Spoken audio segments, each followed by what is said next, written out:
So, okay, great. Everyone can hear us. First of all, hello, everyone. I'm Artemi from Wearables Development Team, and I also have Anna and Daria with me. I'll be mostly the one who does all the talking, but they will chime in from time to time. Hey guys, hello. Yeah, okay, there is it. Hello, that's great. So, okay, so if you read the note that I sent to you with the invitation, you know why we all gathered here. Uh, we want to hear what you guys think about the current situation with matchmaking and league system and everything that is related to this.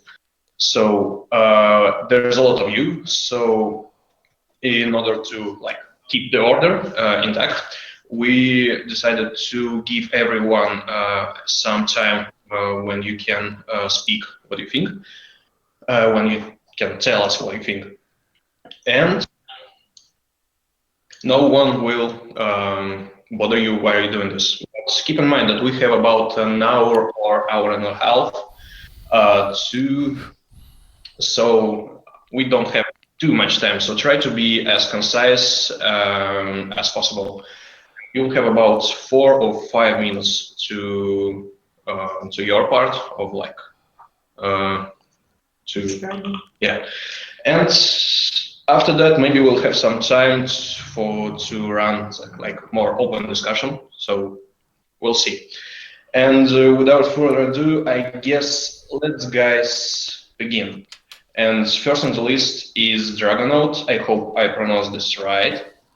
And as far as I know, you, Dragonaut, are from Warwolves clan, right?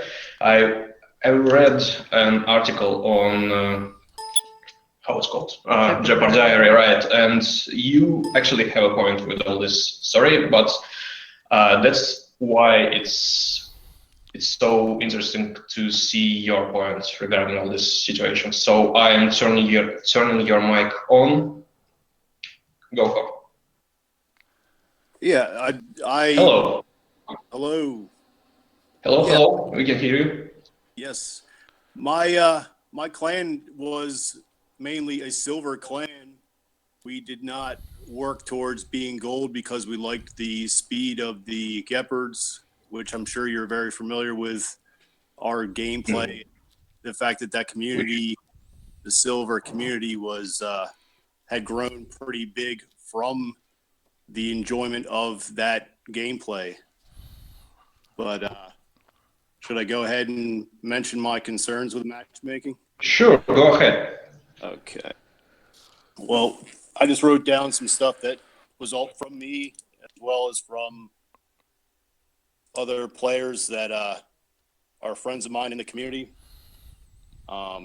We just obviously the whole idea with matchmaking is to make the game more fun again, and we don't want the community to be leaving the game to join some other game or to just stop playing entirely. So one of the issues is that Champion League should not face Expert and Diamond leagues. Okay. If we adjust the cap to allow players to squad. Sorry, you're lagging a bit. So. Excuse me? You're lagging a little bit. Could you?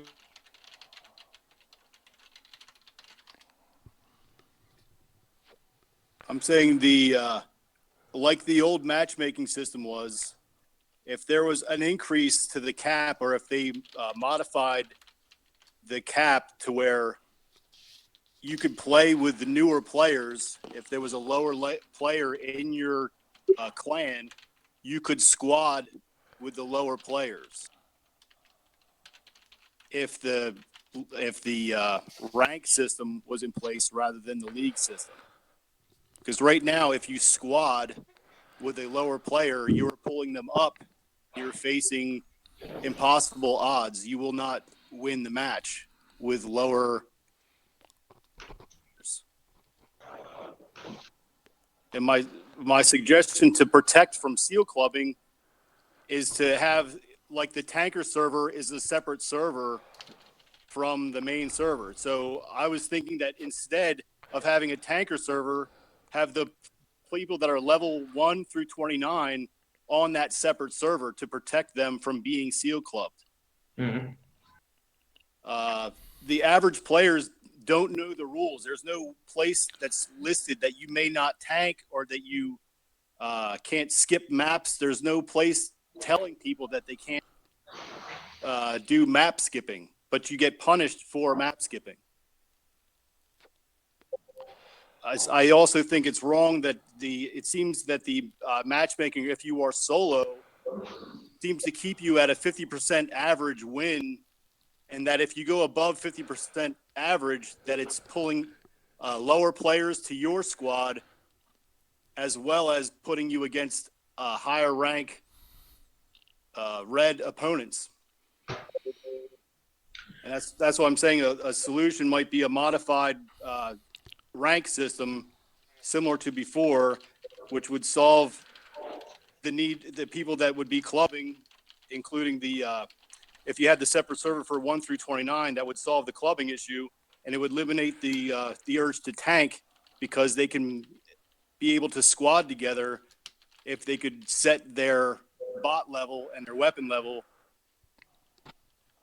at a whatever that level would be that you guys would set, while they are also in weapons leveling up bots. So basically what are you suggesting is adding like a separate separate environment where players with level 30 can compete against each other and not against anyone else, basically. Well, I don't think the people who are below level 30 should be fighting against people that are above level 30. I think that would eliminate the seal clubbing issue if that were to be like that. And basically the seal clubbing is your main concern right now. No, the seal clubbing is not my main. Matchmaking is one of the main concerns. I want to be able to squad with my clan who are not leveled up to level 12 yet. Okay. So my clan is a lot of lower level players that haven't maxed out their robots or their weapons. So there's no.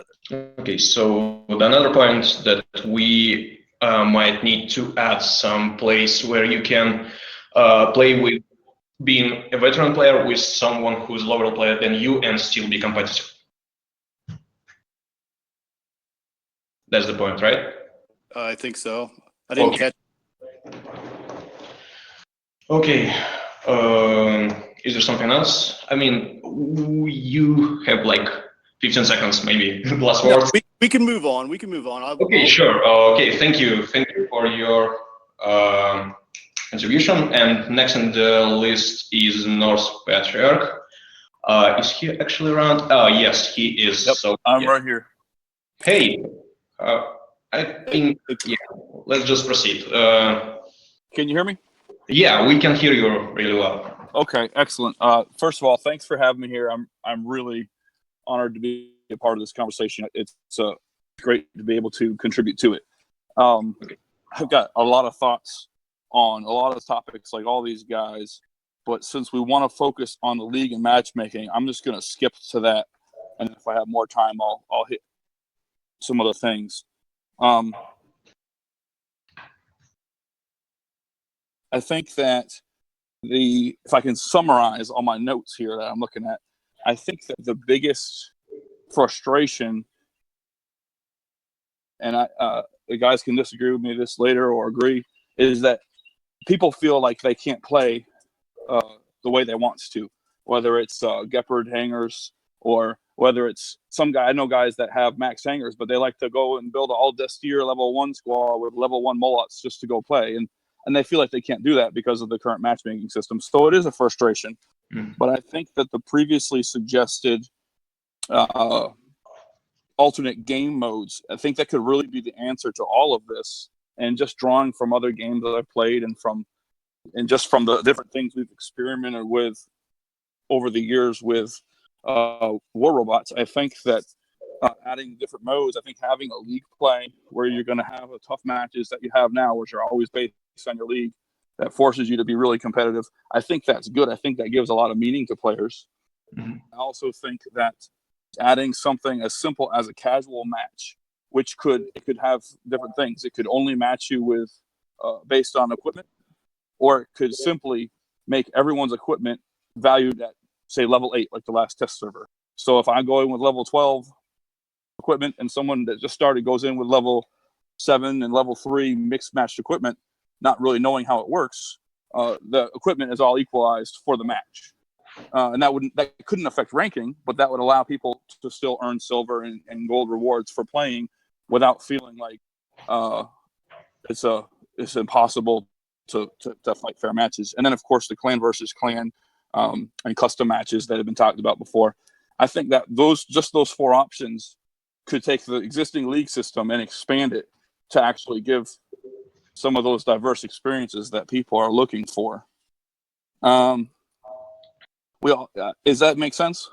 Oh yeah. So basically, you're suggesting that to add some sort of like casual modes, some custom modes, and other like ways to have more like custom fun with different robots, different builds, and so on.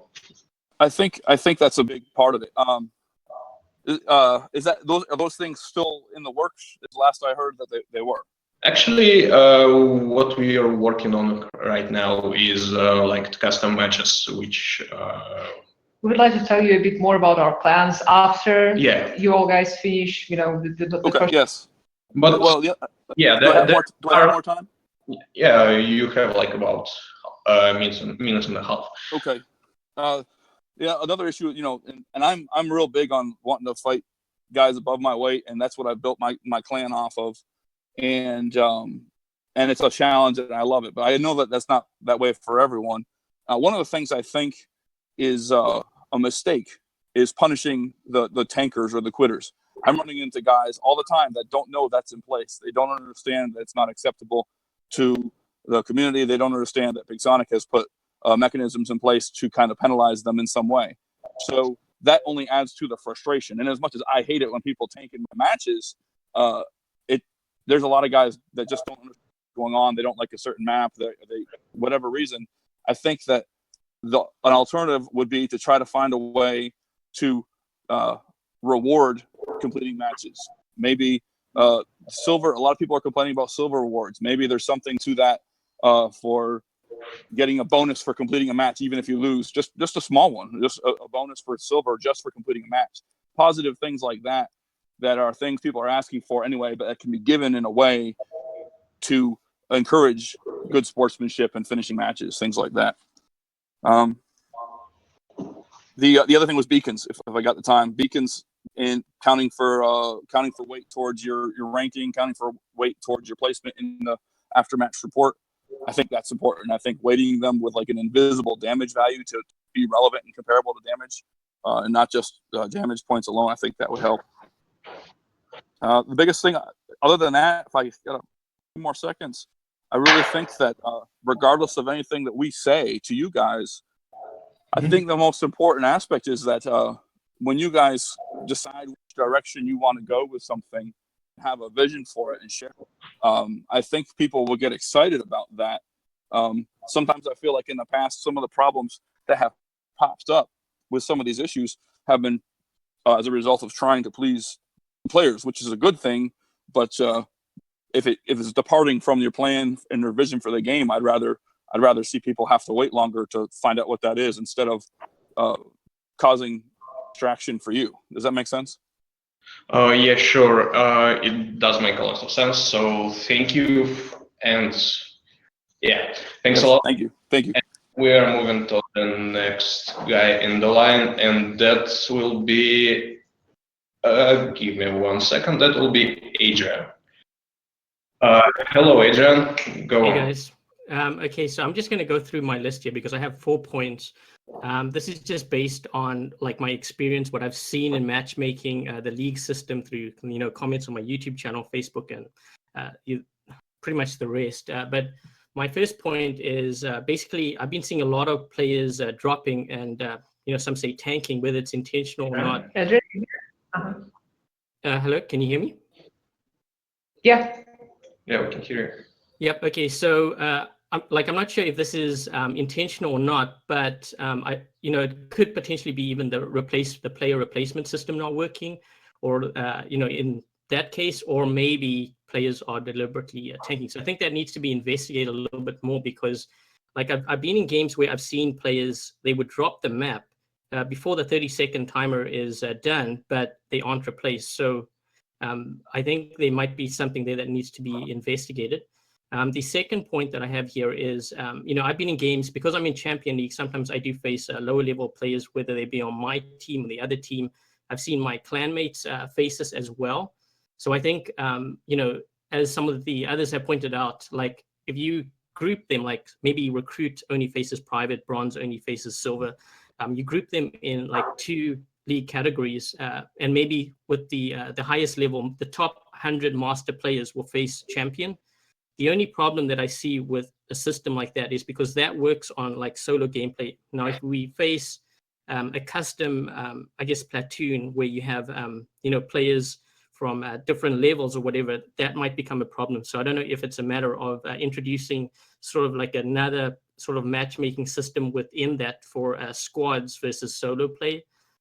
Just a suggestion there. The third point is the negative impact that I've seen on the game with the whole point system, the league system, more specifically when it comes down to a losing team. For those that, if you're on the losing team, I know before it was focused on, the top, I think, damage earners would earn points and the others wouldn't. That there was a flaw in that it encouraged, players basically to camp. I think there should be more like prominence to those that actually go for beacons, because I think beacons are important. And usually when you go for beacons, it requires more risk. And with more risk, there should be more reward. So I think that is something that should be factored into the score at the end, as far as, the league point system. Just having also players lose points as well. When it comes to losing, I think also has a negative effect. So maybe that needs to be 0 points, and then more focus on the beacons. And the final point before I end things here is silver earnings. I've seen a lot of players run like lower level robots and weapons and stuff just so that they could get by making more silver. And I don't know if that is tampering with the matchmaking system in any way, but if it is, I think that needs to be reevaluated, the silver earnings, whether it be for beacons, whether it be for, the damage you do. I think that needs to be leveled up. I think players need to earn more. And that's pretty much what I have to say regarding the matchmaking and the league system. Okay, great. Thank you. And next in the line will be Blitheran and Pendous. I guess Blitheran has 2 points written down. So Hi, thanks for having me. Can you guys hear me? Yeah. So if you're talking for both of you, I guess you could have it 2 more minutes, right? yeah. Yeah. I'm gonna be kind of quick. I have Stupendous'. He wrote it out in an email, so I'm just gonna read what he says, and then that'll be mine and Stupendous'. So to start off for me, I don't. When you guys started off, when we brought up the matchmakers, the only problem, and that's what we're gonna talk about. I was caught in a little crossroads because currently right now, 2 days ago, I was on an 84 game win streak, and so when I'm looking at high tier gameplay, it's kind of hard to understand clearly what's wrong. But then when I look at it, matchmaking for me is really stressful because I want to win, and so that's created a mindset of me of, I look at my friends list, I'll have 50 people online, and I only want 2 of those out of those 50, so I just won't play because I don't want to squad, I don't want to lose. And I think it's very stressful. Like, I go into each match in a stressful situation because I don't know who I'm going to be up against, because there's always, like, you could be one person down and that's going to lose the game, and you're going to lose trophies. And that's with this league system. The old league system, it was a lot less stressful. You could have a lot more fun. Going off like with what these others have said, that you could squad with your buddies and you'll be put in the lower tier, so you'll be able to help them out and work together. And I think that's what this new league system has created. It's created a lot more stress for me. And I don't squad with people that I used to. Like, I've got friends that I like. It's like I'll squad with them. Like, I've had the mindset of, okay, I'm ready to lose. That's basically what I've accepted when I squad with certain people. And then another thing I want to bring up is I think what we need to implement is a hybrid system of both systems. I think the league system right now, I'm not really a fan of it. I think we need to bring the old system a little bit back and subtract some things from the other league system. I can't quite pinpoint what I want. But I think we need a little bit of both. I like how the Tanker League, how certain people get sent there if they leave the match. So they get put in their other thing. But I also do like this new league system where certain people, they get benefited from winning and they're put in this league.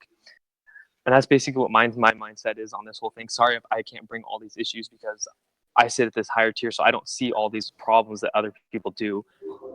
And so that's my mindset on all of this. Mind you, if we bring up the other issues like bots and all that, I'll have a lot more formulated stuff for that. And so now I'm going to bring up what Stu said, and I'm just going to read everything he said. So thank you so much to Blitheran for reading my remarks in my behalf. What a classy guy.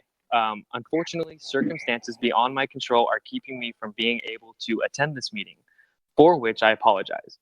Over the last several weeks and months, I have been collecting data from my high-level and low-level accounts, as well as feedback from more than 500 individuals regarding their thoughts on the league system and the game in general. While there are too many categories to discuss here today, I have selected the 3 most common pieces of feedback to use in my time here, as I feel that they represent, well, the feeling of the community as a whole. The categories are league system mismatches, league system monotony, and beacon rewards and availability and player stats. First, according to the community consensus, as well as data which I have personally collected to analyze, there seems to be a staggering amount of mismatchmaking occurring with the matchmaker. Looking at the data, it seems as though there's an algorithm maybe selecting players sequentially rather than cumulatively. This could be a plausible explanation for how noob level players end up in champion level rounds. The community provided a frequent possible solution in that if the algorithm for matching tier player level, weapon levels, and bot levels, a little more of the players league standing, that much of the issue with the mismatches, as well as several other symptoms of the league problem, would be resolved. Second, according to the data collected, personal experience in the community response, majority of the players between expert and legend league run very similar hangers. So he's just going to go into other issues, bot level, and I don't want to stray away from what our topic is, which is matchmaking. So that's Stu's view on what we're talking about right now. Okay. So, is there something else you would like to add? Yeah, there's a lot of topics you would like to cover, and you have about minutes and a half left. Can I bring up like one topic? Okay, sure. Go ahead. I think, okay, I'm going to bring up the metaphor rock, paper, scissors. I'm supposedly you guys all know the game rock, paper, scissors. Rock beats scissors, paper beats rock, and you know the metaphor. In this game you guys have created, let's say an analogy, Ancelot is the rock. Well, obviously we need a paper, but now we have no paper in this game. So how are we supposed to play a game when we have no paper? Obviously, the metaphor might be the obvious counter can be organs, splash damage, but the Ancelot, it can counter organs with its physical shield. Now, obviously, okay, we need plasma. It's got a physical shield, so there is no paper to the rock, and so that's basically what's been created in this system today. Sure, there are systems like I'm seeing Galahad's and Garrus, but it's still a rock, and there's no paper clearly involved. And it's a very skillless bot. Anyone can throw in an Ancelot and just walk in the center, and I think that's basically what I'm dealing with an issue in high level tier gameplay, and I'm just seeing a lot more shielded bots with this current game meta, and it's becoming a very skillless game and a very long game, like very boring game to play. And I think that's my issue. And obviously, if you see shielded bots, the obvious counter is Orkans. But when a Fury can outwalk an Orkan, I think the Orkans are very obsolete in today's game. And so basically, that's my other issue. Just very brief and very vague of what I'm dealing with today. Yeah, that makes a lot of sense, and maybe we'll discuss this more in depth later. So yeah, thank you for your contribution. And we'll move into the next one, if you don't mind. And next on the list is Dread77. Okay, I'm turning your mic on. Hello. Hey everybody, am I audible?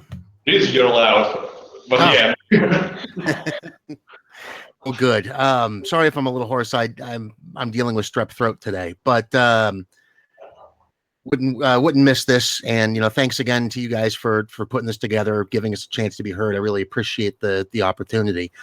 A lot of what I would have said if I was at the top of the batting order is kind of already been covered. I don't want to keep reiterating some of the very good points that have been made so far about the matchmaking, the hanger strength and so forth. I do want to kind of emphasize where some of my interest and some of the interest that I hear on the wiki forum and some people in the clan, and it seems to me that we have kind of there's two ways to look at war robots right now. You have a single player experience, and then you have the multiplayer experience. Now,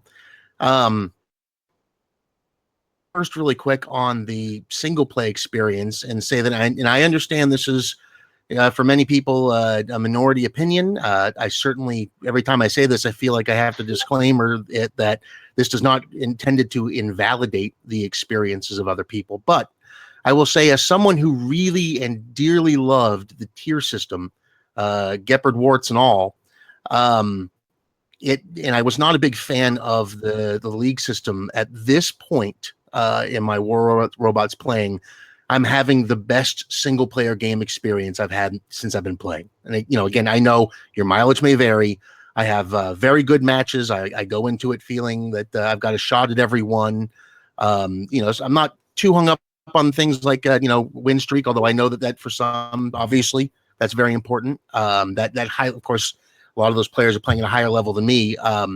I often hear that this is more localized to iOS, my platform, than Android, which is a bit more of a Wild West experience. But overall, the balance is there, the gameplay is there. As a single player, I'm very happy. As for the multiplayer experience, if all I ever cared about it was a single player game, I may actually, no longer have been playing, or at least as heavily invested in the community as I've been. That's how significant and important the multiplayer experience is, because I'm a chapter leader for Aurora Nova. One of the most important elements for me of the clan experience is the ability to coach and develop the talent that's coming up through our ranks and see them progress and move on. As has been indicated previously, that's become quite a bit more complicated, really impossible to do with the current system. I'm in Diamond. In Aurora Serica, my chapter, we have a lot of silver and gold players, and I can coach them quite a bit, through Discord and have conversations and that sort of thing. But the moment I try and squad with them, they're in for a really rough ride as I yank them up league, and they typically get pounded. It's rare to find the player who can find something to take away positive from that experience. It's great when you do. I love going up and squatting higher up. That's how I learn, but that's not the approach everyone has. So it's made my job a lot more difficult with that. And I think that's taken away a lot. I mean, when you look at some of the reasons you have player retention, it's not just exciting gameplay. It's the community. It's the social aspect that surrounds it. I've known a lot of people playing different MMOs that, the only thing keeping them in there is the ability to chat with their clan and do dailies and have fun. So I think whatever we come up with out of this, it's been mooted before. I think you guys mentioned the possibility of a spectator mode where at least I could witness, I could watch firsthand. I mean, that's a solution, or, an invisible drone floating around the top of something where I can just watch the battle. Even something there, I would even be open to an idea where, what we were up against would be determined by whoever the squad leader was. And then me coming in as a higher level, if I broke even on silver, I'm happy. I don't care about gold rewards. I'm not trying to exploit the system for personal benefit, but rather trying to get that camaraderie that really only comes from, co-squatting. And that's been mentioned several times by, some of the guys in here today that have the similar position in their clans. And That one's really important to me. The other stuff, I've heard a lot of things that I agree with. Beacons, this is a big frustration we have on the wiki community where, it feels sometimes like the wrong gameplay mode is incentivized. And then when you incentivize the wrong gameplay mode, you get the wrong gameplay. And that's pretty basic for, gaming, really human nature. So we certainly would want to find some way to include beacons in that. I don't think it's as simple as, the shorthand equation I often see around, which is, a beacon equals 100,000 points of damage, because, then you get two guys that just go back and forth swapping beacons. So and that's one thing.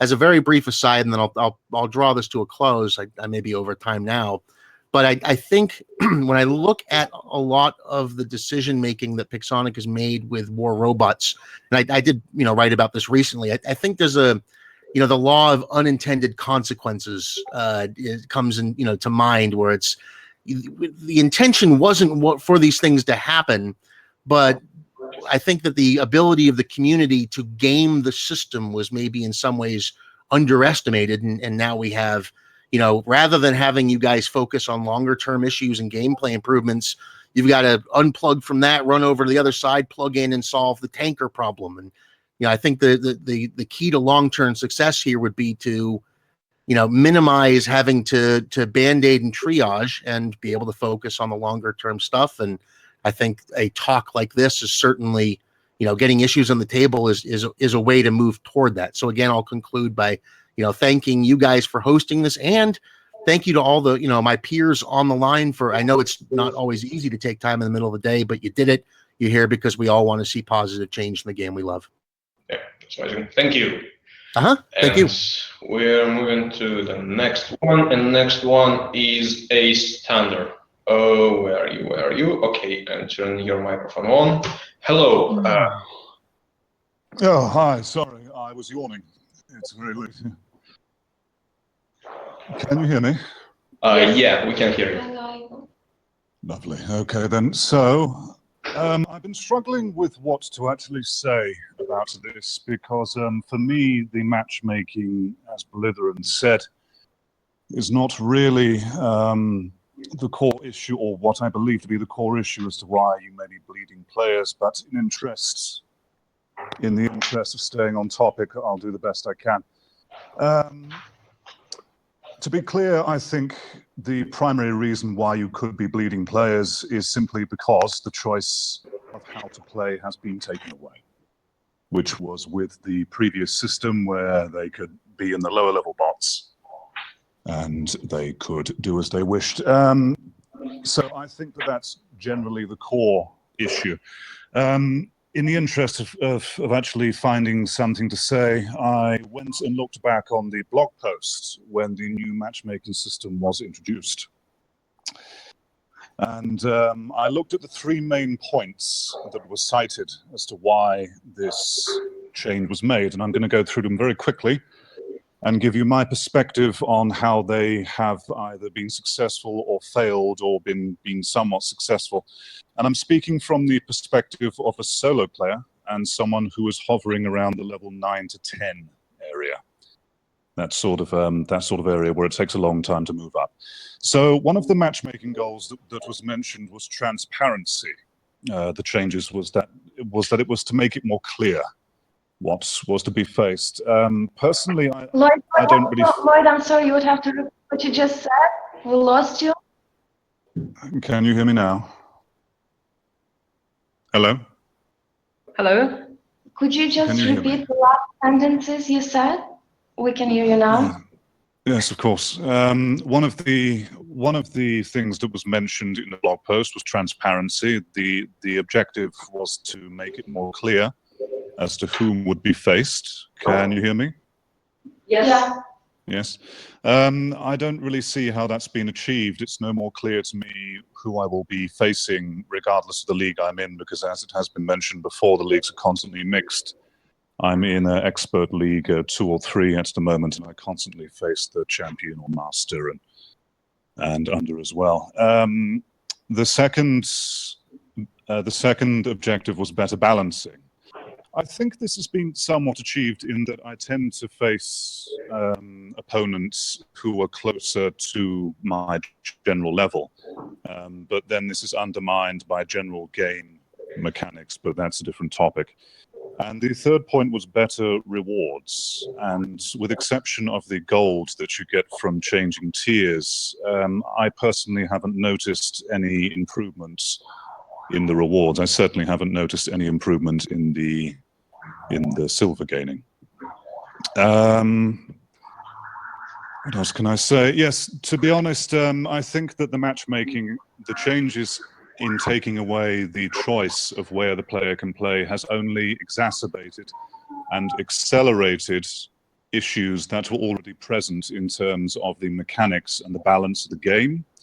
And so because these have been brought to the forefront very quickly, players who are coming up against these odds and realizing that they have to conform to a certain and very strict style of play and weapons and robots, I feel that likely a lot of them are just giving up. And the matchmaking has only served to be a catalyst of that. Personally, the matchmaking changes for myself haven't really done much. I don't feel that there's much of a difference in anything. The leagues don't matter much to me at all. And as Blitheran said, hello, can you hear me? Yes. Yep. Blitheran said, or was it Adrian? Either one, that's losing. For me, when I now lose, it just, the whole system, the league system, it just makes it that much more worse. Because if I'm losing due to a tanker, or because I've been matched against unfair odds, there's that little bit of extra punishment which is completely out of your control, which makes it that much more worse. Whereas before, when there were no points, you know, you could say to yourself, oh, I did the best I could, you know, it wasn't a fair match, but I tried. But now you're actually punished for it by a game mechanic, so it stings that little bit more. And of course, it pushes you towards thinking, well, the only way that I can do good is by, you know, buying 5 Lancelots and blah, blah, blah, or getting a Trident Fury. And so it creates that sort of negative feeling that that one must conform, there is no other way, and so there is no point in trying. Yes, that's it for the matchmaking. Thank you. This was really inspiring. Thank you. You're welcome. Yeah, we're moving to the next one, and next one is being a superhero. So yeah, Jay, word to you. Hello. Hello. Can you hear me? Yeah. Yes. Sorry. Yes. Awesome. Oh. All right. We'll try to stick to stuff about the matchmaker. Well, Dredd and I have tried to hear out some of the people on the forums and in some of the other chats, and based on what we've gotten and some of my own personal thoughts is that I think a lot of people have been wanting the matchmaker to go back to the tier-based system that was being used before, and basing it on hanger levels. And previously, the complaint was that that created seal clubbing and that people were using the 412 Jeopard and just squishing everyone and going to bronze and squishing everyone as well. And that was the reason one of the reasons anyway, that we changed the entire matchmaker, created the leagues. But some of that could have been avoided even with just tweaking the better balances and for the different tiers, rather than allowing 412. You know, at least a different matrix would have allowed people to still enjoy the speed of the game, and still allowed for custom matches in the way that some of these people have already mentioned. I also have to say that the matchmaker has killed quite a few clans. From what I've been seeing and from what I've been hearing, because the individual players grow at different paces. And previously, it was okay for an entire clan to be made up of different people of different levels of the game, because the higher level players could still just buy a Destrier and go down and play with their new players, and bring them up and still create a community. However, the community is being lost because now people can't play together within these clans. You are forced to find people of the same tier or of the same league in order to play together. And the ironic part is that even with people being in the same league, their weapons and their hangers are still not the same in many cases. And we're seeing that as a result of tanking as well. I can be in the silver league and have a completely maxed hanger. I could have tanked my way there and just destroy everyone there and get my easy gold. And at the same time, this guy with a 9/9 hanger is somewhere in the gold tier instead, struggling away. So it has not actually created any kind of equality, because if we really want to talk about being able to see skill, you need to see the skill when everyone is having the same level of weapons. So if that is the case, we need to find a way to have matches with same level weapons, same level bots even, and balance it out before you can really determine an ELO, not ELO, LO or a league system that is true to what we really want to see.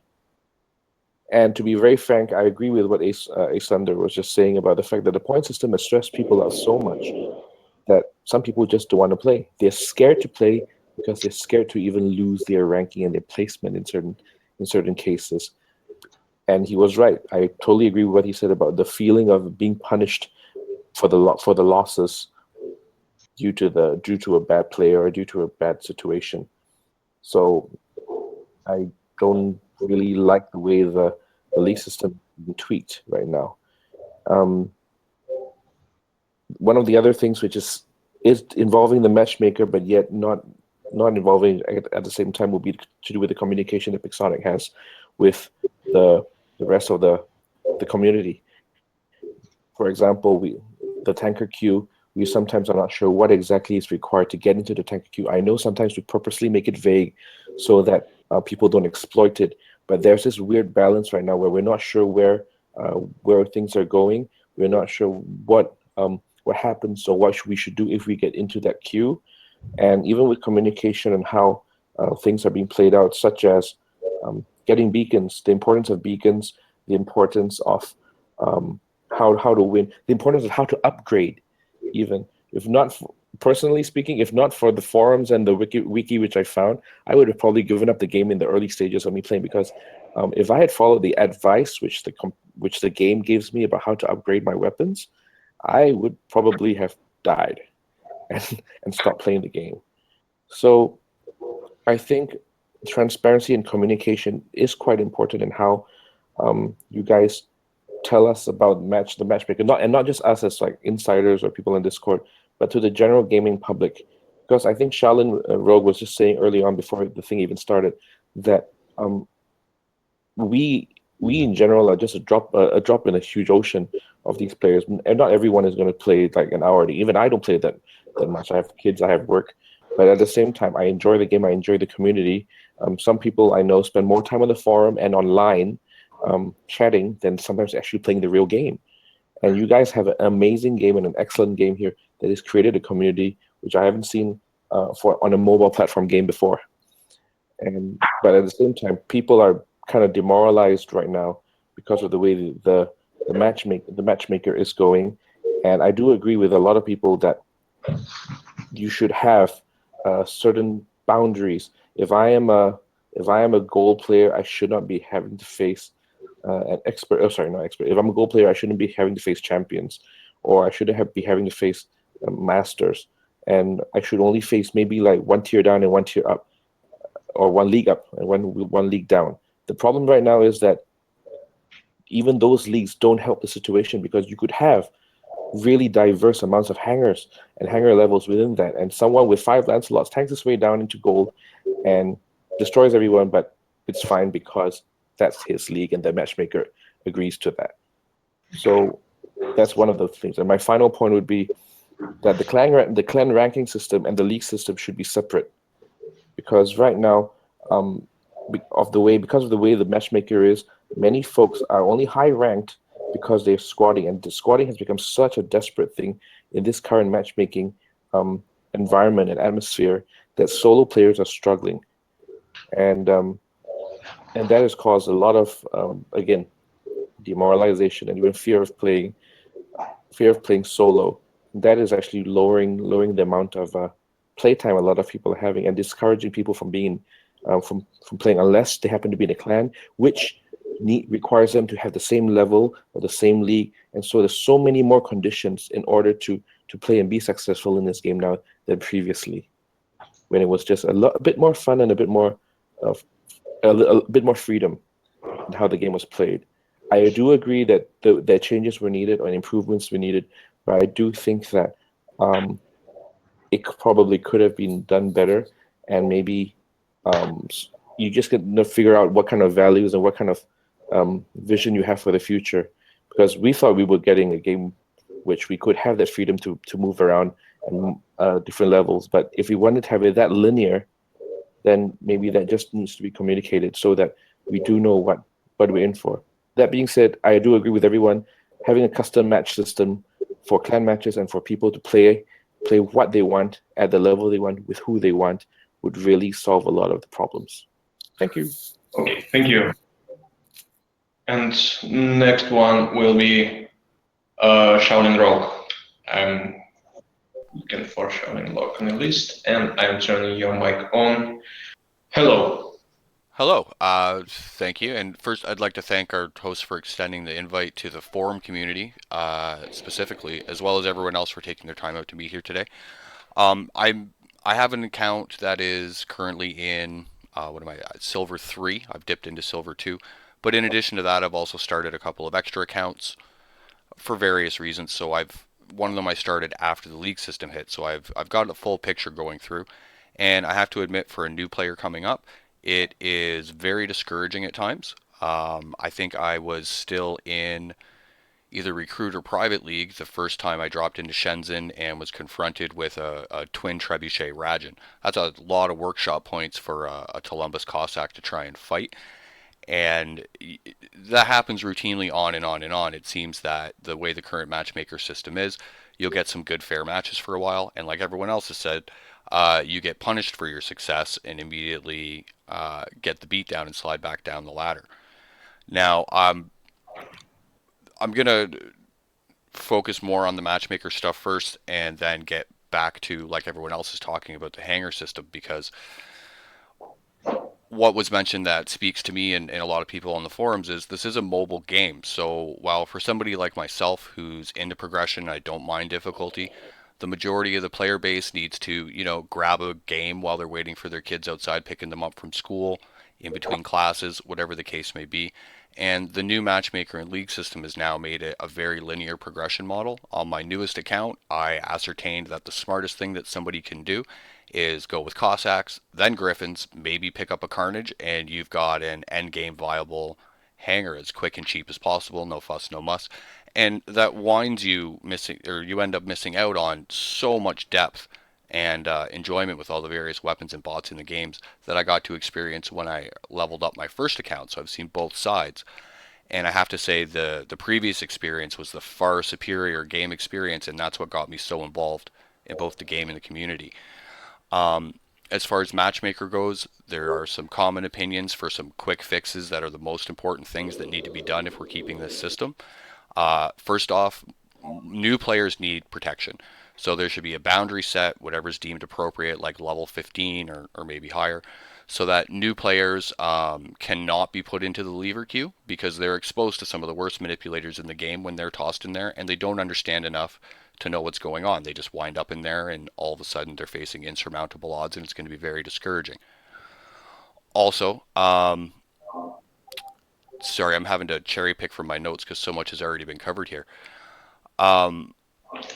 In regular matches, like everyone else has said, the matches need to be tighter. And so what we've checked with the community as well is people have indicated they're willing to wait longer for Matchmaker to make matches, up to a minute even, before it starts reaching outside of whatever's deemed as a reasonable range for making matches. And even to the point where some have said they'd rather be in a 5v5 or a 4v4 with the odd person being tossed back in the queue, rather than having, 2 or 3 very high or very low level players stuck in there just to fill the match. Also, in terms of to discourage clubbing, the best solution immediately would probably be to make the rewards that you get scale better as you progress through the leagues, so that it'll make tanking and ditching down to lower levels be an inefficient way to gather resources, and you'll be much better off playing a few matches in the highest level tiers that you can, because your rewards are going to come in that much faster. If you remove the incentive to game the system and make it not worthwhile, then people just simply won't do it. Other than that, those are the quick things with Matchmaker that, if they were fixed, would really go a long way to make people more palatable with this system. But long term, I think your incentive to put in different game modes would be a great way to retain the players that are being turned off from this, competitive style of gameplay. So having one of those alternate game modes, again, be a hanger-based tier system, even if it's for little or no rewards, for all of the reasons that everybody's covered, being able to play with family and friends, train clanmates. And I just want to touch too on, just for a casual player, it doesn't even necessarily mean that they're not going to experience much of the game and just do it at a slower rate. Because of the old system, I stopped at around halfway through the progression and tried absolutely everything, which led me to spend money on gold because I wanted to try this, I wanted to try that, and it takes too long to get the resources for everything. With the new system, I don't have to spend a dime. I can very efficiently go straight to only the best choices, minimizing my investments, and I can actually probably progress faster because I won't be tempted to waste time at a certain level, investigating things, buying stuff that I like. And having that sort of a system will appeal to that other type of player, the experimenter, the collector, who will, buy one of everything. They'll buy a skin for their Destro because they love rocking it down at level 5 and things like that. So that's a part of the market that gets left behind with this new system. And I think it's a revenue stream that you guys are cheating yourself out of. So, I mean, the new system, you'll get revenue from people that want to drop a bunch of money to get up to the top one time, but there's no incentive to drop a little bit of money to get a temporary advantage, because you lose it almost immediately when Matchmaker puts you up against higher end competition as a reward for your success. So the older system also would have encouraged a more steady income stream, because players like myself, a couple other people on the forums, they would buy 3 or 4 of one bot just to play in a certain tier level, and have a whole nother set of bots to play at another tier level. And it keeps the game infinitely enjoyable and very diverse, and gives it a lot more depth. Thank you. Yeah, you're welcome. Sorry if I went over. I got a little put off on my notes because everybody seems to really be on the same page with a common theme of wanting to have that hanger-based system back for the health of the community. Thank you. Thank you. And next on our list is Mark-Ol'Pappy. Can everybody hear me? Yeah, we can hear you. We can hear you well. Okay. Great. I was having trouble earlier. Okay, I'm going to try to be brief because I'm hearing a lot of things that I strongly agree with. So I'll just kind of run through the things that I strongly support from other people before getting onto a couple different things. A little bit of background. I play in Champions League.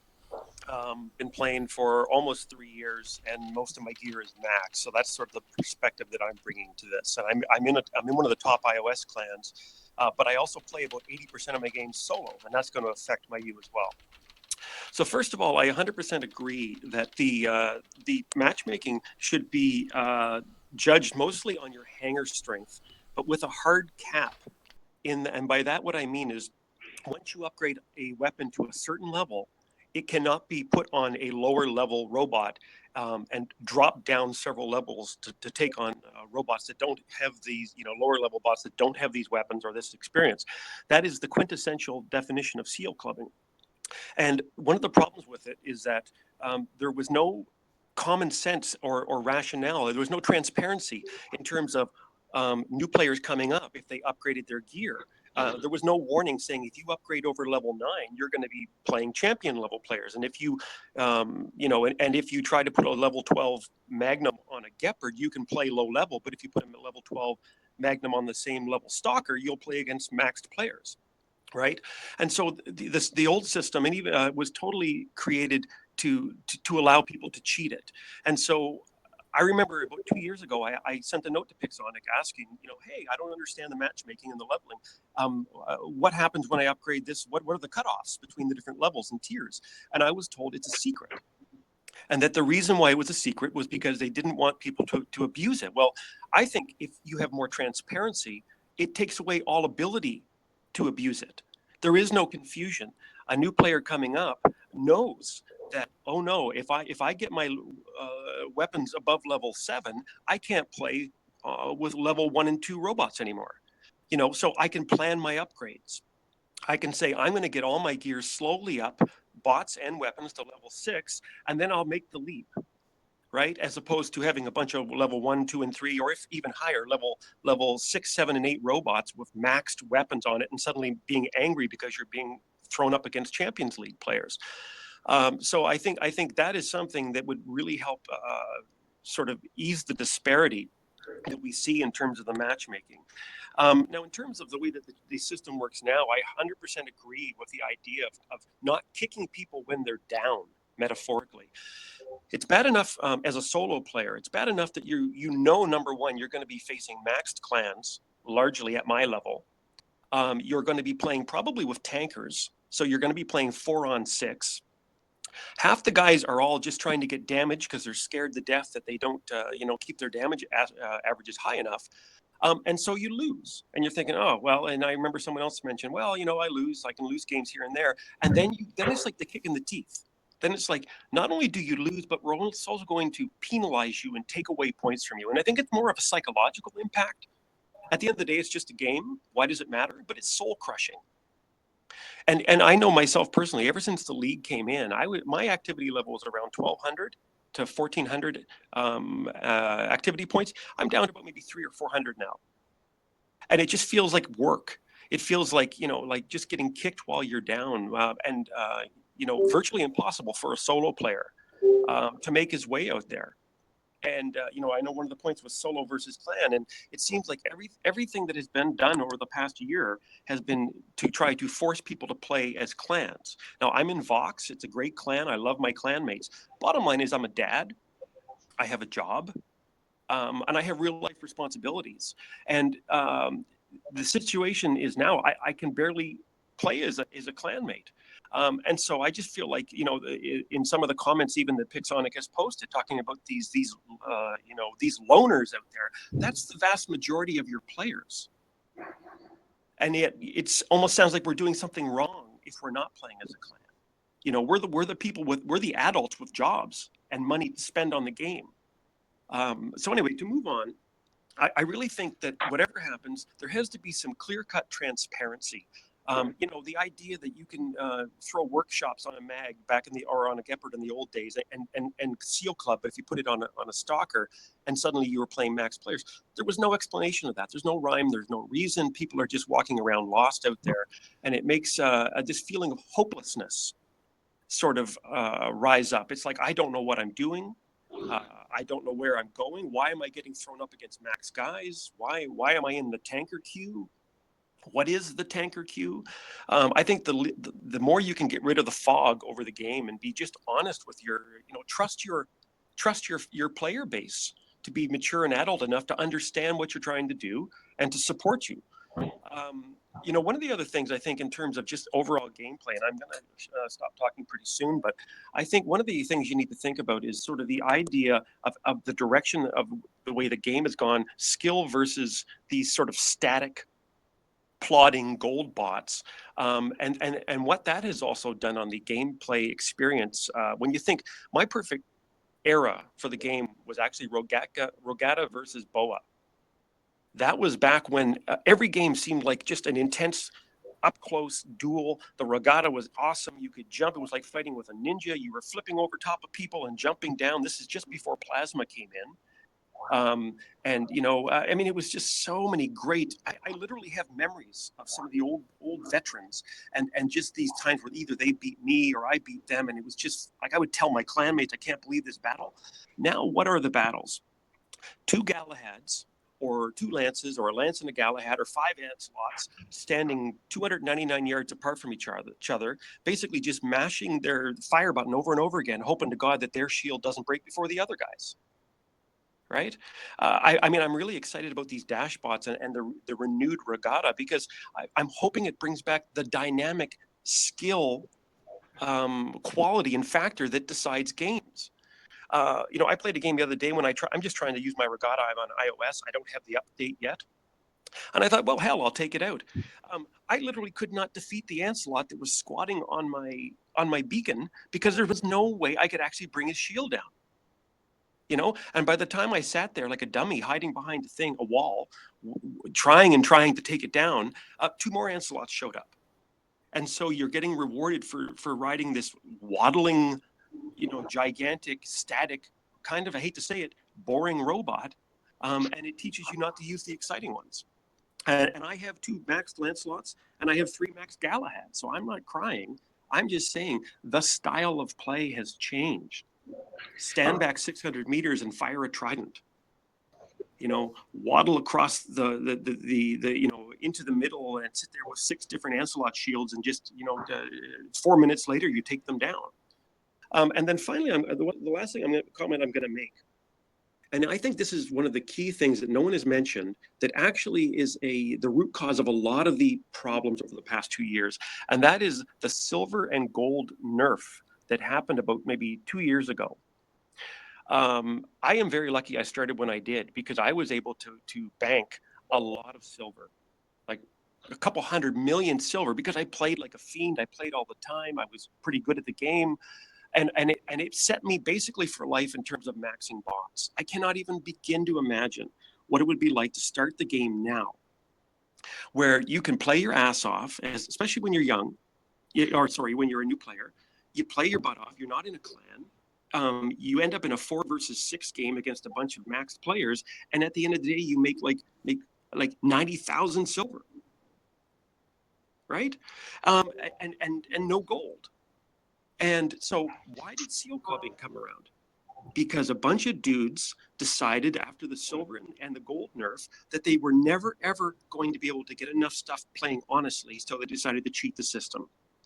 That's because of the hopelessness that is created. Why are we not seeing enough guys in my level up in Champions League? Why are there not very many people there? Because people have stopped upgrading. They can't afford it. And so what does that do? That makes the matchmaker have to take us maxed guys and match us with guys level 8, 9, and 10. Because the number of players at the top dwindled down to a trickle, because nobody can afford to get there, except for seal clubbers and tankers who don't want to get there. Anyway, I'm going to leave it at that. I know that was a bit of a rant at the end. I apologize. But I really think that you would literally make more money if you gave people more silver and a little bit more gold, so that they didn't have that feeling of helplessness, like, I will never get to the end, so why should I bother trying? It reminds me of a movie theater constantly raising the prices of a ticket because fewer and fewer people are watching movies.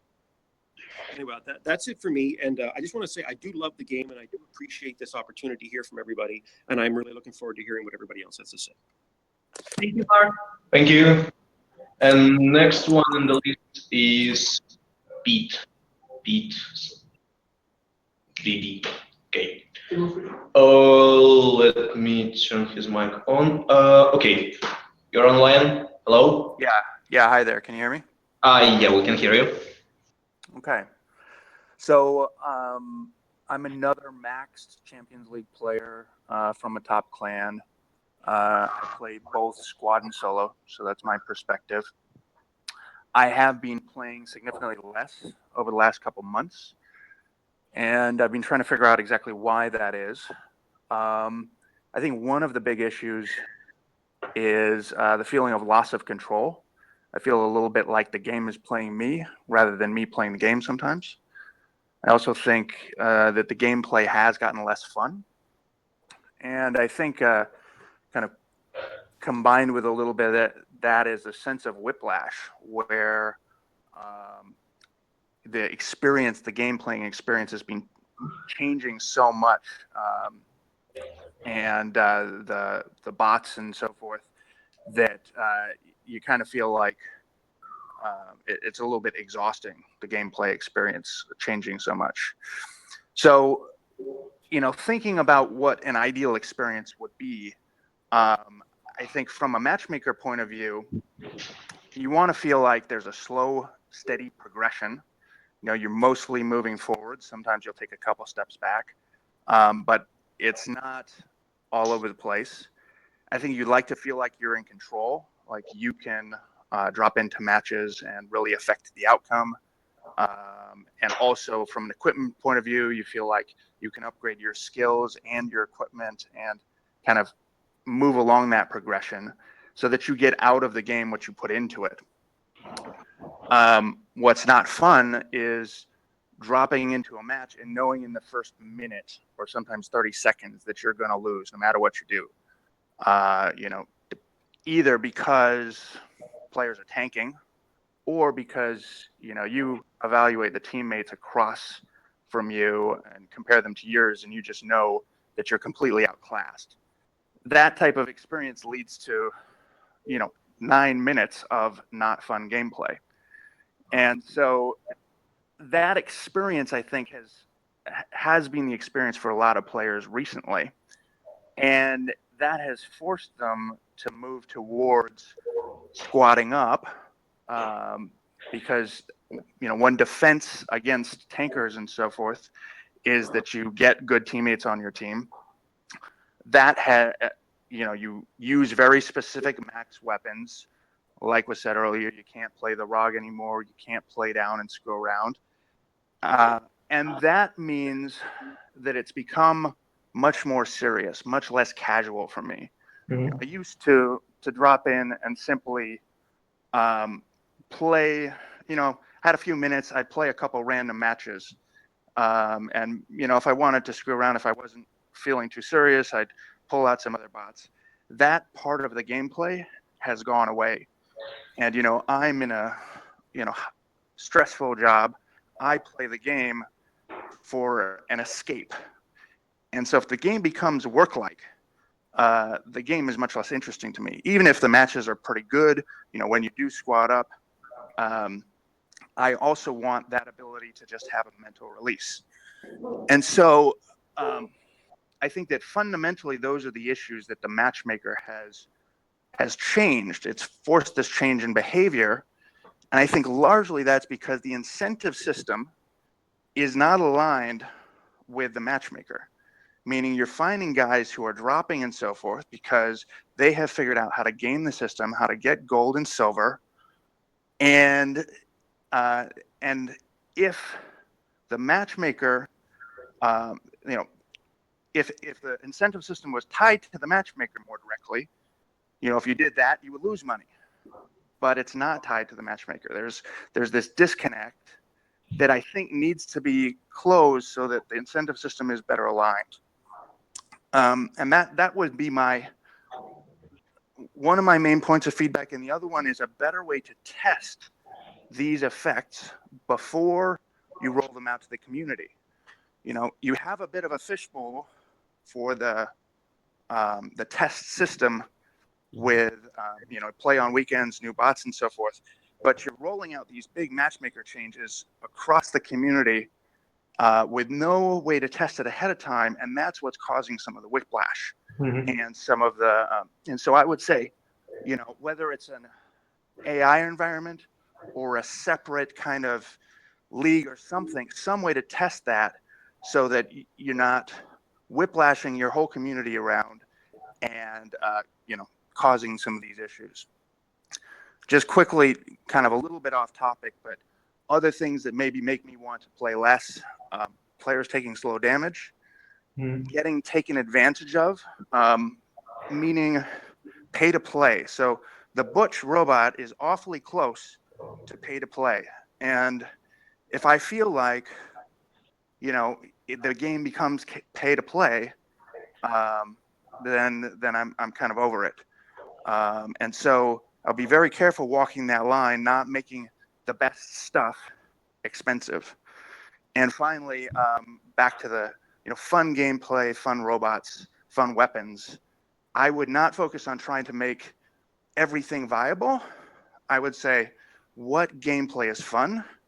Gameplay which is fast-paced, in tight, close combat is a lot of fun. snipers are not that fun, I would not make sniper weapons equally viable because it will lead to less fun gameplay. I know some people like that, but I think it would be a big mistake. So that's all I got.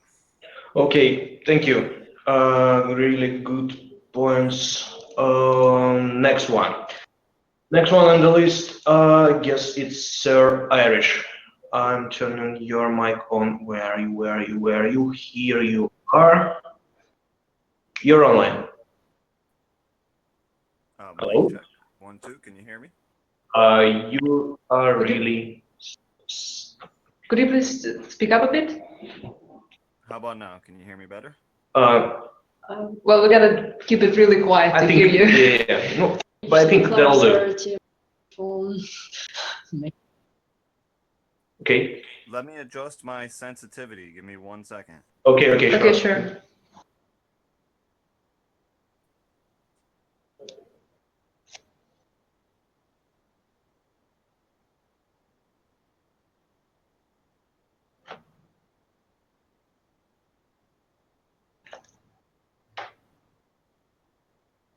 Hey. Okay, is this better? I turned it all the way up. I think that'll do. Okay. Well, I do want to thank you guys for hosting this. Really appreciate it. I'm glad I could be here. I don't think I have a single point that hasn't been covered already. So, I mean, I'm going to concur with pretty much everybody. Superhero covered a lot of what matters to me and what matters to my clan. I do try to bring in a lot of new players into my clan. Try to choose players under level 30. It can be hard to do. So, I'll keep it pretty brief. I guess I'll just go through a few points real quick. The dropouts, I don't know if it's because I'm being put into the tanking queue or what, but I do see a lot of dropouts in most of my games where there's usually a team with 1 or 2 out. Game modes I heard mentioned a few times would be really cool. I think that's key to keeping players and maybe key to keeping new players around. Some kind of sandbox mode or a custom game mode where we could choose who we want to play against. And as well, it'd be nice to be able to play with my own clan in, say, an empty map of my choosing. Mm-hmm. So this way we can work together and I can show new players how to where to defend or how to defend or what weapons work good where the distances are. There's a lot of different things that we could do together. Some kind of training ground. Yeah, exactly. Mm-hmm. And that would also inherently give an incentive for new players to stick around. So I'll just brush past that. It's already been covered. Silver increase would be nice. Mm-hmm. And more beacon merit would be nice. There is not a lot of incentive to push for beacons. As opposed to that, I see a lot of people using tridents instead and sniping just to get the damage and the win and climb the ranks with their squad, which is also important. Single player experience has become a lot rougher in my experience and in my clan's experience from what they tell me. And I'm on the Android platform, to be clear. I don't know if there might be some differences there. So, yeah. Oh, and I actually had a question for you guys about the shield hit points. So, because I have clan members asking me about this, and I probably could look it up on the wiki, but I hadn't. Our shield hit points accounted for in the end player DPS count. I've already told them I believe they are not. Is that correct? Right now it is not, but we're considering that in these two the player stats. We're considering. Okay. So is that it? I figured as much. Yeah, that's pretty much it. The pay to play definitely would advise not making the best bots cost money. That's for sure.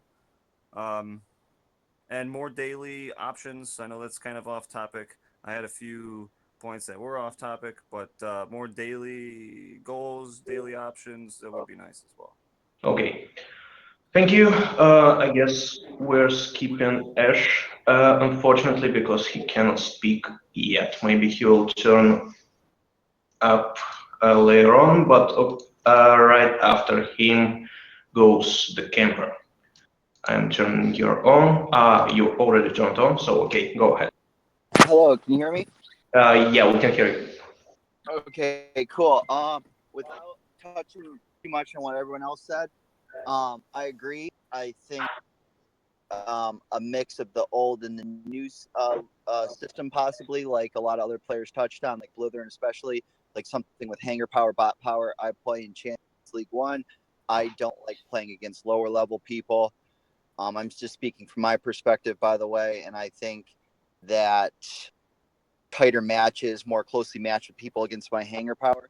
And I think if we have different modes of, like, you know, people allowed to use Jeps the way they want them, lower level or whatever, that's fine. But got to have a better reward for playing with max bots or against opponents with max bots. So as you get higher and you're facing opponents on your same level that have worked to upgrade all this stuff, they need to have better rewards. That being said, I agree the silver payout's too hard for the new players. I have tons of silver. I played way too much. So I was fortunate enough to build up a huge stash. I think that another way to incentivize squatting versus the people that want to play solo points, you know, easier for the people who play solo. But, you know, people lose their attention really quick. So maybe we should have like a tournament once a month with the squads, aka different play mode where clans can face clans, and the winners of those get rewards that doesn't cost anybody anything. You could get, you know, limited edition skins for the winners. You could get more silver, more gold, or like, you know, special stuff like that. That's kind of, you know, it's not like they get like an overpowered weapon or anything like that, but that could be cool, and I think it would keep people's interest, and then it would promote squad play. And at the same time, if people don't want to participate, they don't have to participate, or make like a small gold fee they have to like fork over to play, or, you know, or something like that. You know, not very much, but that way, you know, the squad people will be happy, the single players will be happy, and if we have the different levels where, you know, GEP players can go do their GEP things, you know, and the players who want to play max, they don't feel like the people that are playing lower levels are able to surpass them.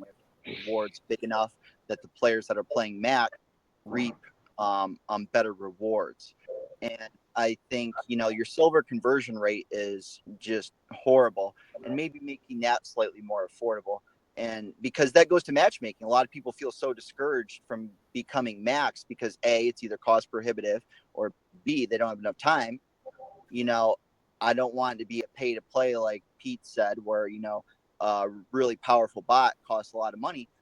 Maybe this goes against what he said, but I think if you had different levels of premium, you know, it's not really pay to play because it's still based upon you got to play more in order to utilize it. So maybe have different levels of premium where, like, you have like 3 tiers of silver premium, like, you know, $10, $15, $20 a month. And then like for gold, you have like, you know, same thing. And that way people can pick and choose based, you know, if they know their schedule, how much they'll be playing. And so they still got to play more. It'll help people reach there faster. And the people who want to be more competitive, it'll be better, because I don't like playing against teams that are weaker than I am, because I feel like it's not a real victory, and I'm just looking for those harder matches. And I'm sure they feel the same way. They want to be, you know, squared against what they want. But in order to incentivize people to get maxed, we'll have those tournaments once a month where people can win stuff and they'll be maxed. And then I understand nothing in the world's free. You got to make money. And we got to have fun. And I think, you know, pouring a little bit of money into the game for the players that want to play for that, you know, can. And if the people who play, you know, I used to play like 16 hours a day, the people who play that much and then the rest of us that have jobs now and stuff, you know, we might pay that little bit extra just to get those better rewards so we can upgrade faster in anticipation and new bots, new this, new that. And I think it's a great game. It's a huge platform. If you guys ever get ads, it'll destroy the game. Don't ever do that. And I think having more publicated or public tournaments would be a way to promote that and be like, oh, you see this then, see this then. No, and it would be kind of cool, and it can't be based upon activity, maybe like brackets or something like that. And they're just loose ideas, but I think that would be kind of a cool thing to do. And but basically, I agree with what a lot of people are saying. But my only concern is I'm not sure if there's a big enough player pool that we could have these different, you couldn't have like a ton of divisions. You could only have a few, because I'm not sure if there's that many players, because I'm not sure if it's server based or, how is it based that we're getting separated. But I see a lot of the same players all the time because I'm playing just champion players, which I think with the new league system, I like playing tougher opponents, and it has gotten tougher. But at the same time, I don't want to discourage new players, because we're not going to have anybody to play against if new players don't come into the game, bottom line. And I think I agree, Ansel's a little bit boring bot to play, and, people want to play with different bots, and, constantly making changes. Nothing will come overnight, but I think that could be good. And I think on a related note, people don't want these bots to be super cost prohibitive. Workshop points are becoming the way when right before silver got nerfed, that workshop points are becoming useless straight up to the people for a long time. Maybe make the new bots a combination of gold and workshop points, or some other currency and workshop points, so people use them, and it's a little bit more obtainable that way. Make it so that people actually want to spend those workshop points, and maybe spend a little bit of gold on getting those workshop points. But again, it's optional, so it's not completely, pay to play. And if you play more, you still get those benefits without having to pay. But I think, bottom line is money needs to be put into the game, so we keep getting new developments, and we need to not scare the new players away, because I agree that's the biggest problem. It's A, too much time to get to the top. B, people are just getting beat down by the bigger players, and the top players are getting discouraged because they don't have enough competition. And that's pretty much all I got.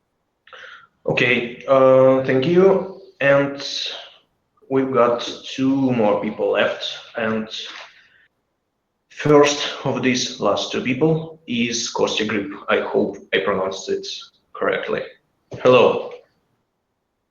Can you hear me okay? Yeah, we can hear you. Hello. Oh, great. First off, I just want to say that I appreciate you inviting me to this conference, and also the fact that I'm in the favorite position I always like to be in game, is that right behind following a camper. Nothing gets me more excited than being behind a camper. All right. So with that aside, I'm gonna be very blunt here, guys. You broke the game. The game's busted. Okay, the reason why it's busted is because you have this matchmaking that has created a scenario where people are now taking advantage of tanking worse than they ever did seal clubbing. And what this has done is created silver and reward payouts that are so low that even with premium, they're substandard, and you can't keep up with the cost of upgrades. This is a very serious problem, and the community is roiling and rabidly so angry with you guys that, well, just yesterday you guys had a boycott, which I'm sure you were aware of, or maybe not. I'm not exactly sure. And a problem here is that you guys seem to be intent on making the game you want us to play, and you're not making the game we want to play. And the community has been speaking very loudly now, especially since the takeover of Male RU, telling you what we want, and it just seems like you guys are ignoring us. And that's just not lending to goodwill. It's really fascinating for me, because on Facebook, and I'll have to admit I'm amongst these individuals in many ways, you guys used to have nothing but people lauding you and praising you and so forth. And now you guys aren't getting so many compliments anymore. And it's kind of disheartening to see, because you have a master game here. You have something that's usually only found on a computer. And you have so much potential that you can do with this thing, and it just seems like you're just exploiting it in the wrong direction. I mean, you seem to have adopted, MailRU purchased this game for $30 million. They purchased the game with a winning formula that was earning $600,000 to $1 million a month. That's outstanding. And you took that winning formula, and it seems like you've traded it in for a monetization system that seems more appropriate to a Candy Crush. And what I mean by that is that you're basically trying to fit a monetization system that works with a solitary game that is not dependent upon any other player participation. And what it's doing is that it doesn't mesh well with a game that is completely dependent upon player participation, because you have no solo game here in and of itself. And this has been harshly and horribly compounded by this league system. And I can tell you right now, the community wants that league system burnt to the ground. They hate it. Everybody hates it. I haven't seen a single person say, oh, this system is great. Nobody likes it. Nobody wants it. That's the bad news. The good news is that you guys have the bones here to make everything work the way you want and make your profits soar. Now, I have a solution to this problem. It's a little bit involved. The question is, do you want to hear it, or is this something we should discuss in the aftermath? Sure, go on. Okay, this is what I would do if I were in your guys' shoes. I would go back to the same matchmaking system you had before, where you have 4 tiers broken into 3 levels each. You'd have bronze, silver, gold, and now platinum. And within each of those tiers, I would have sub-tiers, 3, 1 to represent each level. And as Mark had mentioned, and I had also come to this conclusion myself before this conversation had come, you hard cap those major tiers, the bronze, silver, and gold, and platinums. You hard cap them, and then what you do is that you have the mechs lined up with those hard caps, where if an individual has a single mech in their hangar or a weapon that goes above the hard cap, when they try to enter a battle, you have a pop-up show up on the screen that basically says, and if you want, you can even identify the mech and the weapon for them on the mech in the pop-up that says, this weapon or this mech is above the hard cap. Continue and move into the next tier, or switch out your weapon. And then you just have cancel or continue. And then if they continue, they go into the next tier and they go into match battle, or they cancel out and they go in and they take the time to go into their hangar and switch out the weapon. Right there, right off the bat, that kills all of your steel clubbing, that kills all of your tanking, that kills literally 90% of your problems. Then what you do is then you can say this, the league system. The league system should be basically a bragging rights scenario. I'm sorry to interrupt you. So basically what you're suggesting is, when you're going in a fight, you can see who are you facing against, and you can decide whether you want to go into this fight or you want to avoid it. No, you don't see who you're going up against. Okay. The system would identify the mech or weapon on the mech in your hangar, and Okay. basically it would present to you and say, this mech or these mechs and this weapon or these weapons are going to throw you into the next tier. Okay.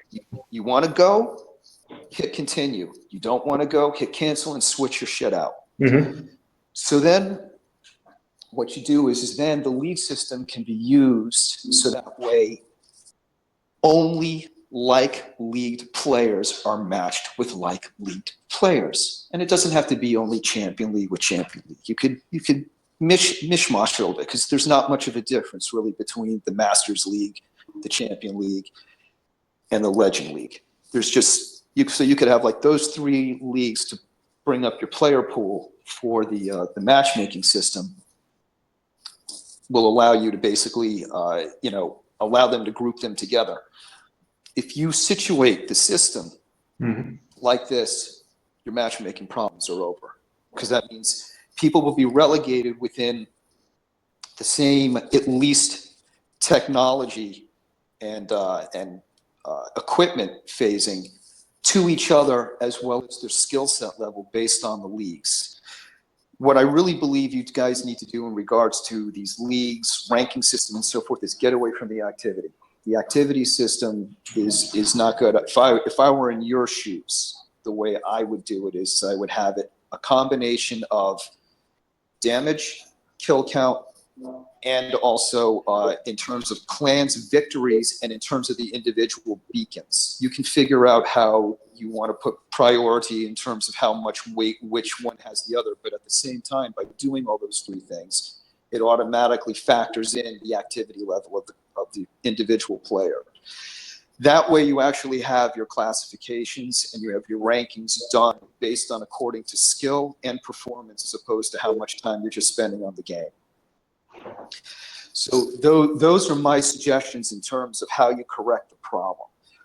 But the problem goes further than that, because my concerns are is you guys are throwing out updates way too quickly. You're not allowing the players to find their sea legs with the new changes. And every time they wind up just about getting their sea legs straightened out and figuring out exactly how to maneuver within the new system, you then throw another monkey wrench into the system with another update that completely upends the entire system. That's also a concern because, I mean, eventually you guys are going to run out of ideas. So I'd slow that down a little bit and let people catch up to what you're kind of doing, because you're creating a lot of confusion amongst the player base. Then on the other side of it, you got your silver payout that's just generally too low. And look, let's be honest here. War Robots is not an inexpensive game. You guys are expensive. You charge a lot of money for a lot of the things you do, and the problem is that you're raising prices while your quality is going down. That's a surefire path to ruin. So the way I would handle this, if I were in yours, because I'm also a business owner too, just so you understand my professional background, I have experience in finance, real estate, insurance, and I also own my own little retail shop on Amazon where I sell accessories. So I understand business on many different facets, platforms. What I would do right now, if I were you guys, is I would basically kind of restructure your monetization system. I would drop 10-day premium down to like $1.99. I would drop your 30-day premium down to basically $5.99 or $4.99. $5.99 is probably a better price point for you guys. And then what I would do is I would keep your bots, you know, your new mechs that you're coming out with as your high-cost premium items. Then what I would also do to help back that up is I would wind up slimming down and bringing closer the exchange rate of converting silver into gold. By doing that, what you will do is you will psychologically cause people to wind up depleting their silver funds to convert it into gold to do their upgrades. And then by doing that, what I would then follow through on is I would basically concentrate most of my business to try and get the bargain basement stuff of those 10-day and 30-day premium purchases to skyrocket, because you'll wind up losing in terms of the money, in terms of the premium costs. But because of the influx and quantity of making it so inexpensive for people to purchase, $2 for 10 days, are you kidding me? I'd probably buy that 3 times a month. $5? Not so much. So then what happens is you'll wind up having people blowing through the silver. You'll be making all that money back up on the back end in terms of the purchase of the premiums. And then they'll have the money to also spend. Because let's be honest, the people who are buying the mechs outright with cash, your price drops are not going to change their purchasing methods whatsoever. And the people who weren't buying aren't going to buy them anyway. But if they're able to wind up converting their silver into gold, now you got more people engaging in that, buying more, and so forth. So you guys have the bones to fix this, but you got to change your strategy, because the way you're working right now, you're chasing the players right out of the game, especially with this matchmaking, which is probably the most obvious and worst thing going on in regards to all this consternation within the community and the player base. Outside of that, I mean, like I said, there's lots of things. Oh, one last thing I want to mention. Mm-hmm. You guys have to stop nerfing things that people purchase. It's very, I mean, I'm sure you guys have suffered tremendous amount of refunds that Apple has forced because of this bait and switch tactic.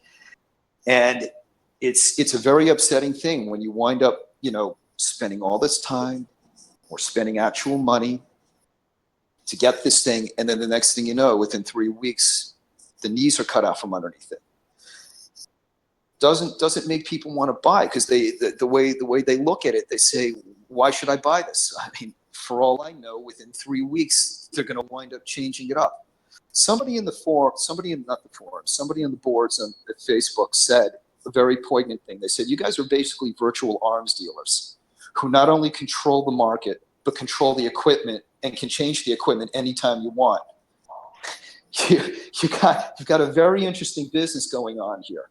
My suggestion to you is you got to maintain some faith and honorability with your customer, because every time you change something that they purchase, people get really, really, really angry, and justifiably so. I mean, how would you feel if you went out and you bought a new car, and then unbeknownst to you, the dealer sneaks into your garage and winds up, switching out your V8 engine for a V4?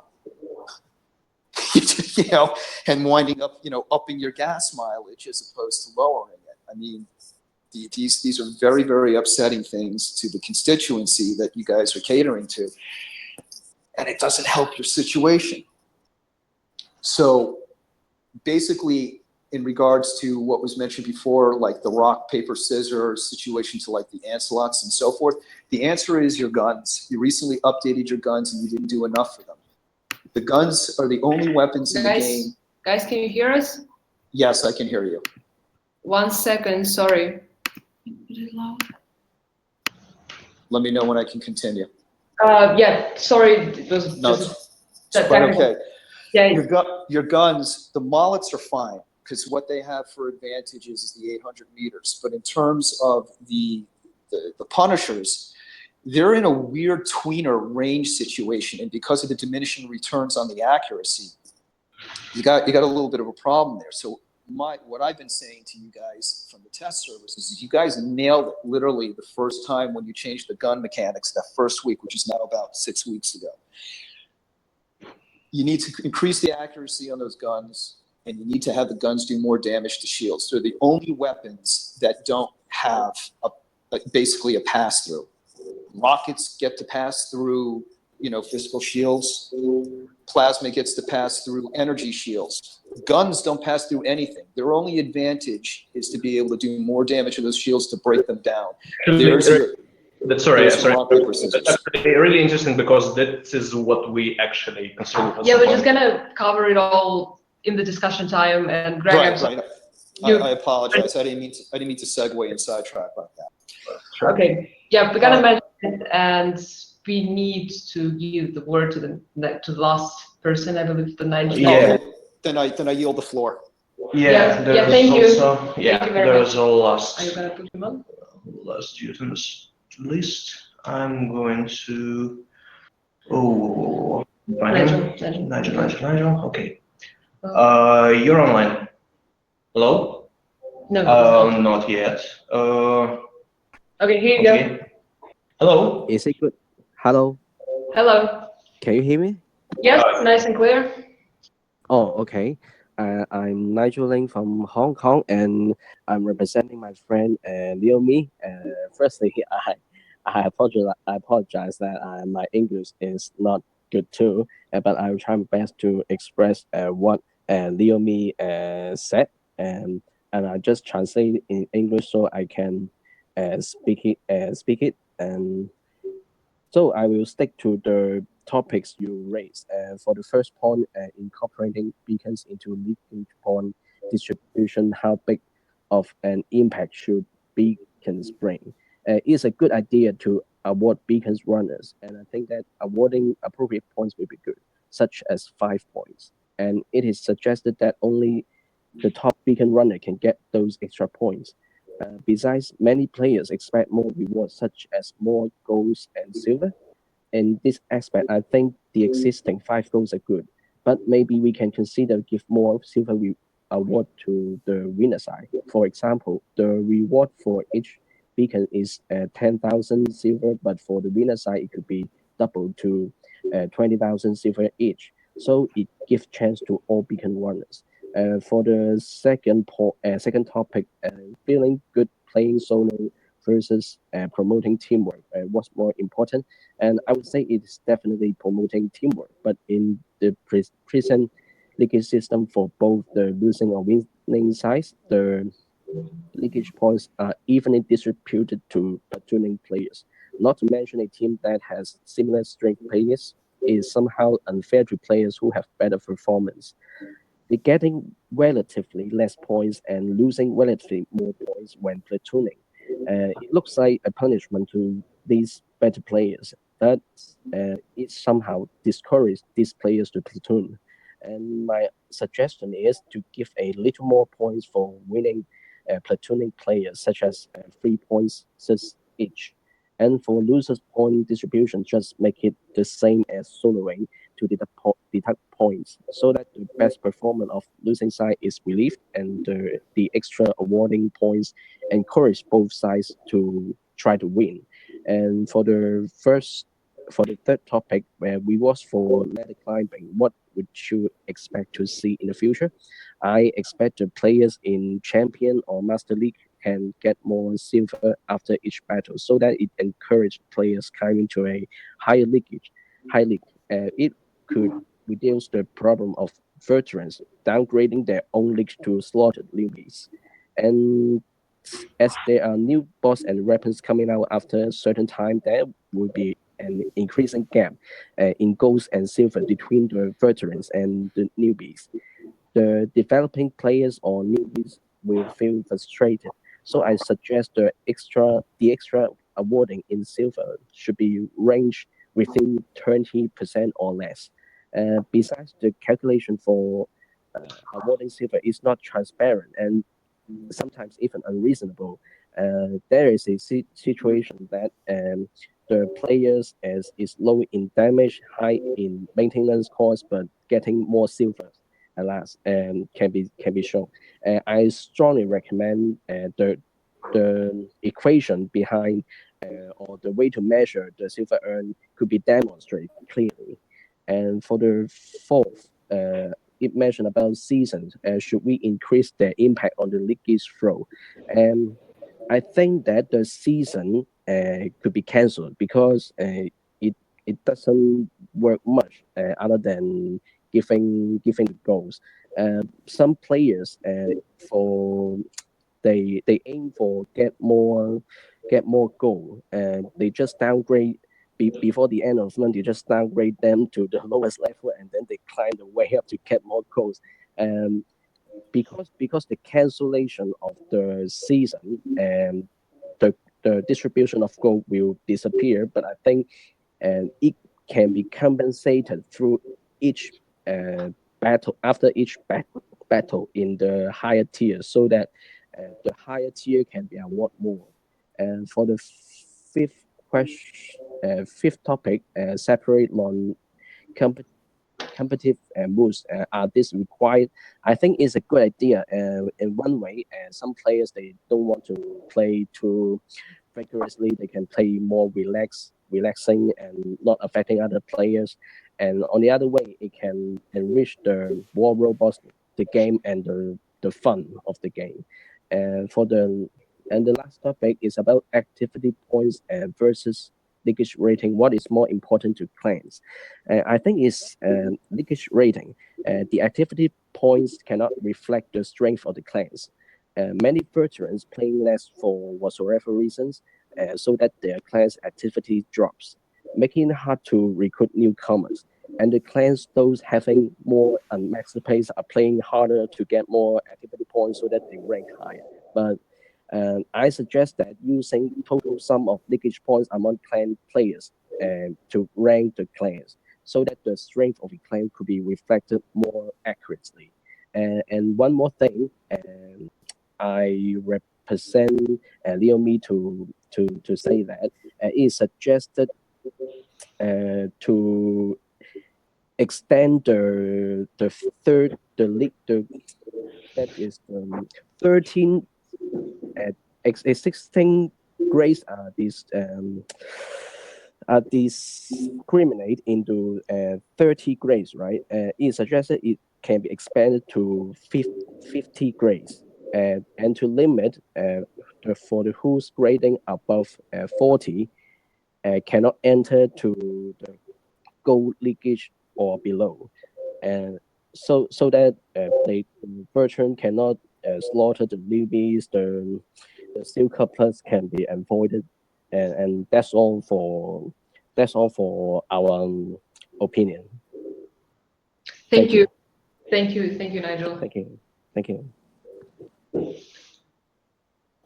Okay, so just to be clear, we have quite a tight schedule, to be honest, and we don't have much time for the discussion. But as we can see, you have a great thread going on in the Patriarch General and in the roundtable right now. So we've heard you out, and yes, thank you all for sharing your opinion. It's really important. We know how much transparency means in terms of communication between us developers and you players, and we couldn't do it without you, obviously. So that's why I'm just gonna take a word and clear some things up right now. So about, of course, let's start with our main topic. It's gonna be the league system and the rating system. So our whole team is having a close eye on what's going on with the leagues, how like each level and each league is feeling at the moment, and we are pinpointing out the problems. And so what you've listed is very important to to talk it over and over again. And we've heard, of course, because we're always in the community, we've heard most of the problems from there, and we've discussed most of them internally. So what are we going to do is, obviously we're not going to say, hey, leagues work fine, we're not going to do anything, we're not going to improve anything. That's definitely not the way. So in the what we have in plans is definitely rethink the beacons and the damage, because there are, more obvious, it's not just about making damage, it's also have some tactics and strategy to it. So we are definitely going to introduce beacons some or other way into the reward system. Yes, we are also going to make the rewards clear to the player, because right now you just don't understand why you're getting this and why you're getting that, and that's not fine. We're going to reconsider the whole thing. We're also have testing now the system there. You are facing only the people from your league, the players from your league, but this is not right now applicable to the higher leagues because of the player pool is much smaller there. So that's why you, being a champion player, can face people from diamond and expert and master leagues. Definitely going to improve the situation, and we have several ideas how to do that. So when we have when we can have when we decide which way we're gonna go, then we're gonna make it public and discuss with you. Not right after we implement it, before we implement it, we're gonna hear you out. That's what's with the league system. So we're going, like I said, going to improve it.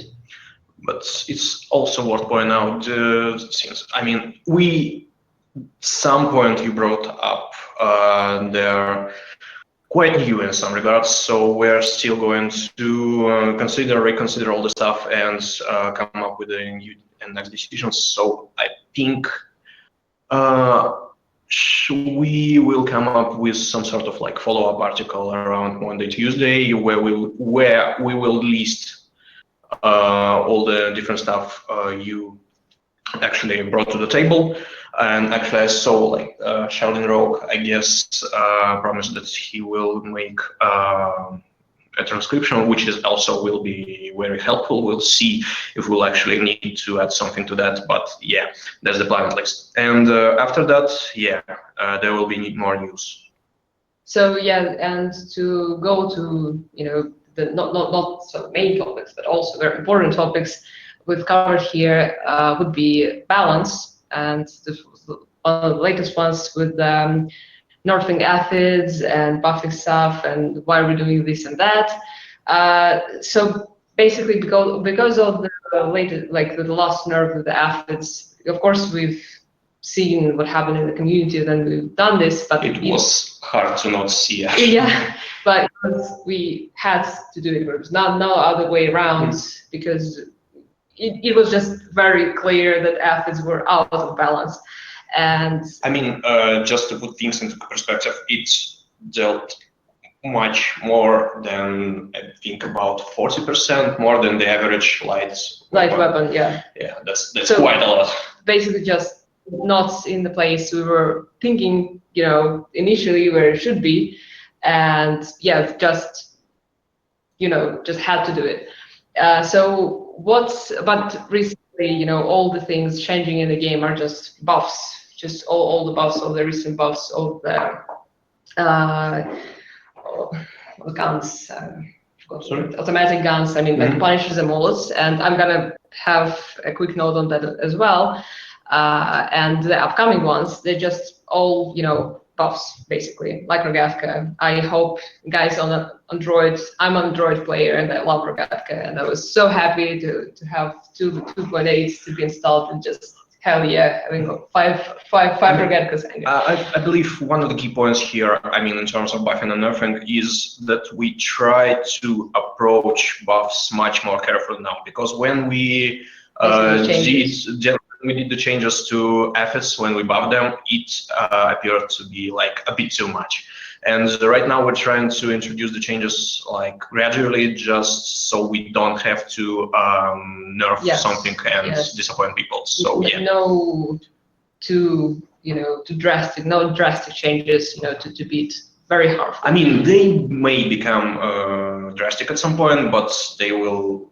But we'll get there gradually. Also, one thing we've done about this is also putting all the stuff on the test server to level 8, because even for you, because all of you are 30 level players and just being with us for a very long time, and some of you have maxed out hangers, and people from Champion League probably have maxed out hangers.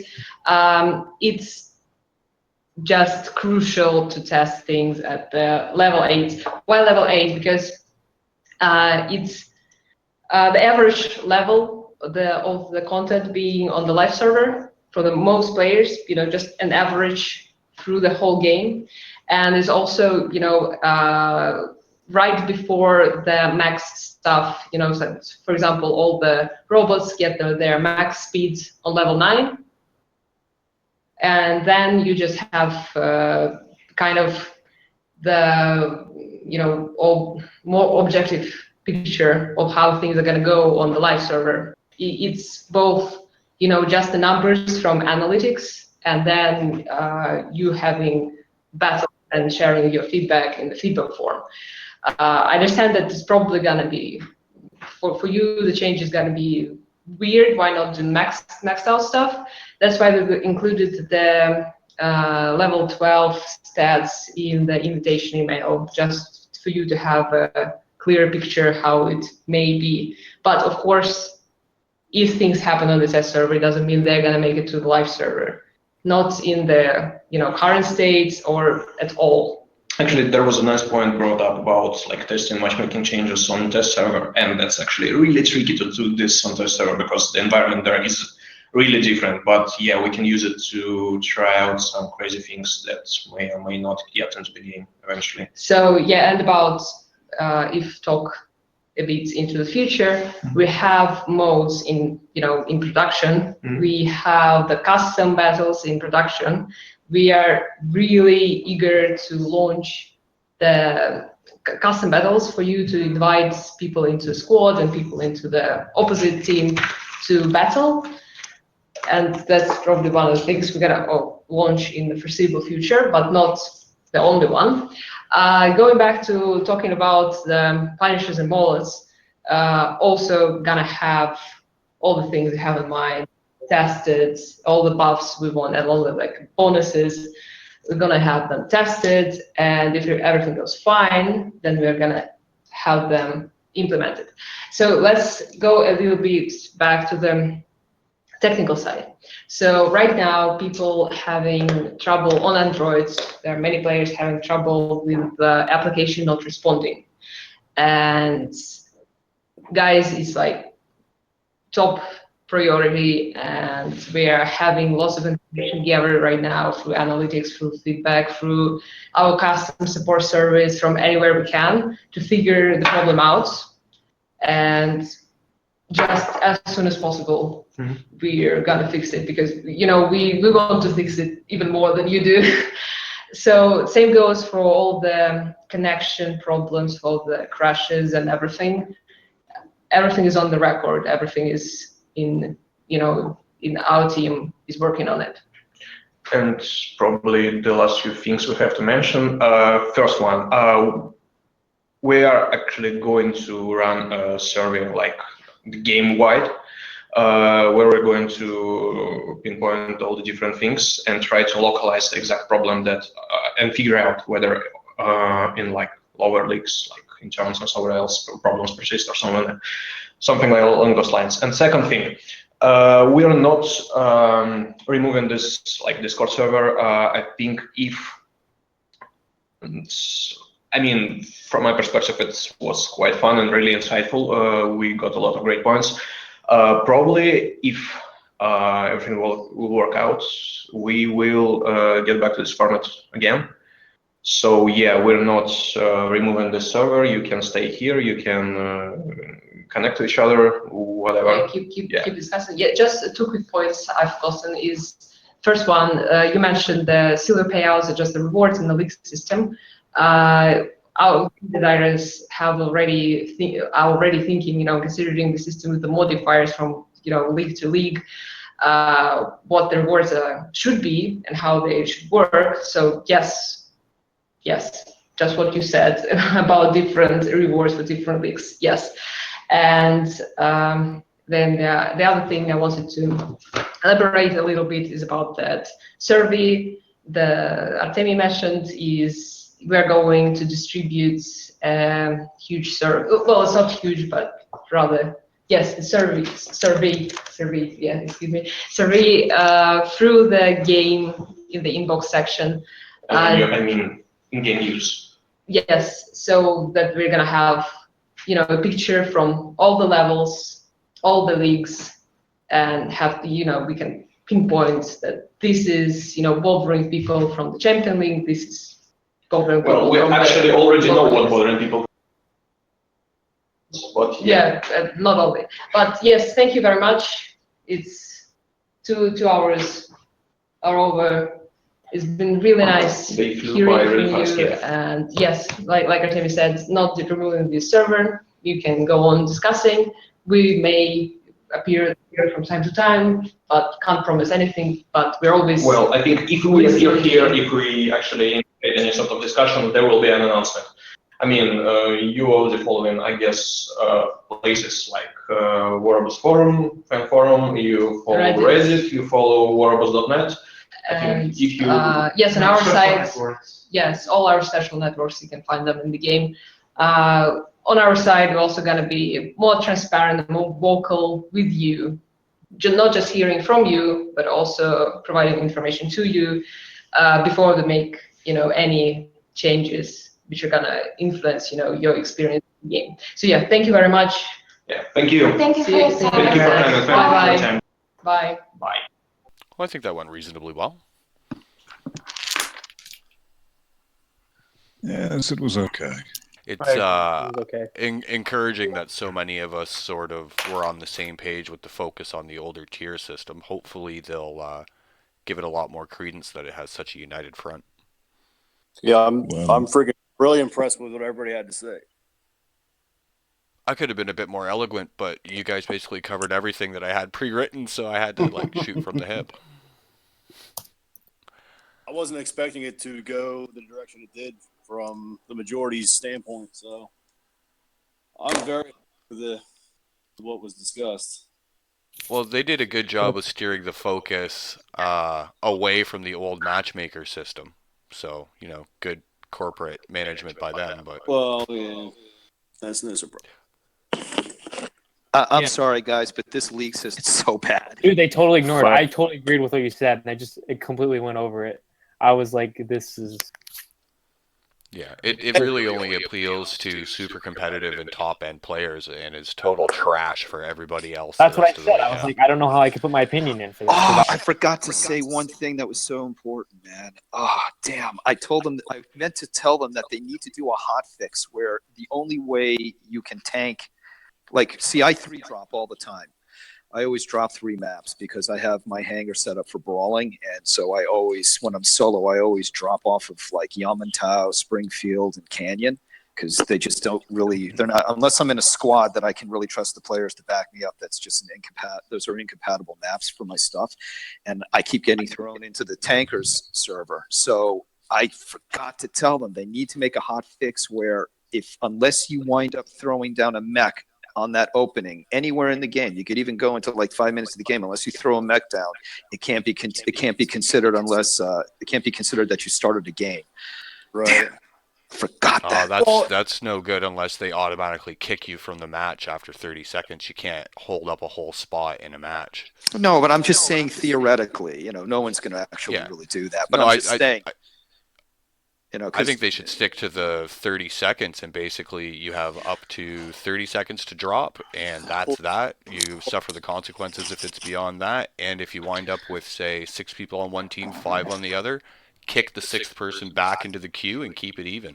Well, the problem with that is that right now the way I have it is that, like, I'll drop like literally during the countdown of the 15 seconds before the match starts, and it's counting me as tanking the match.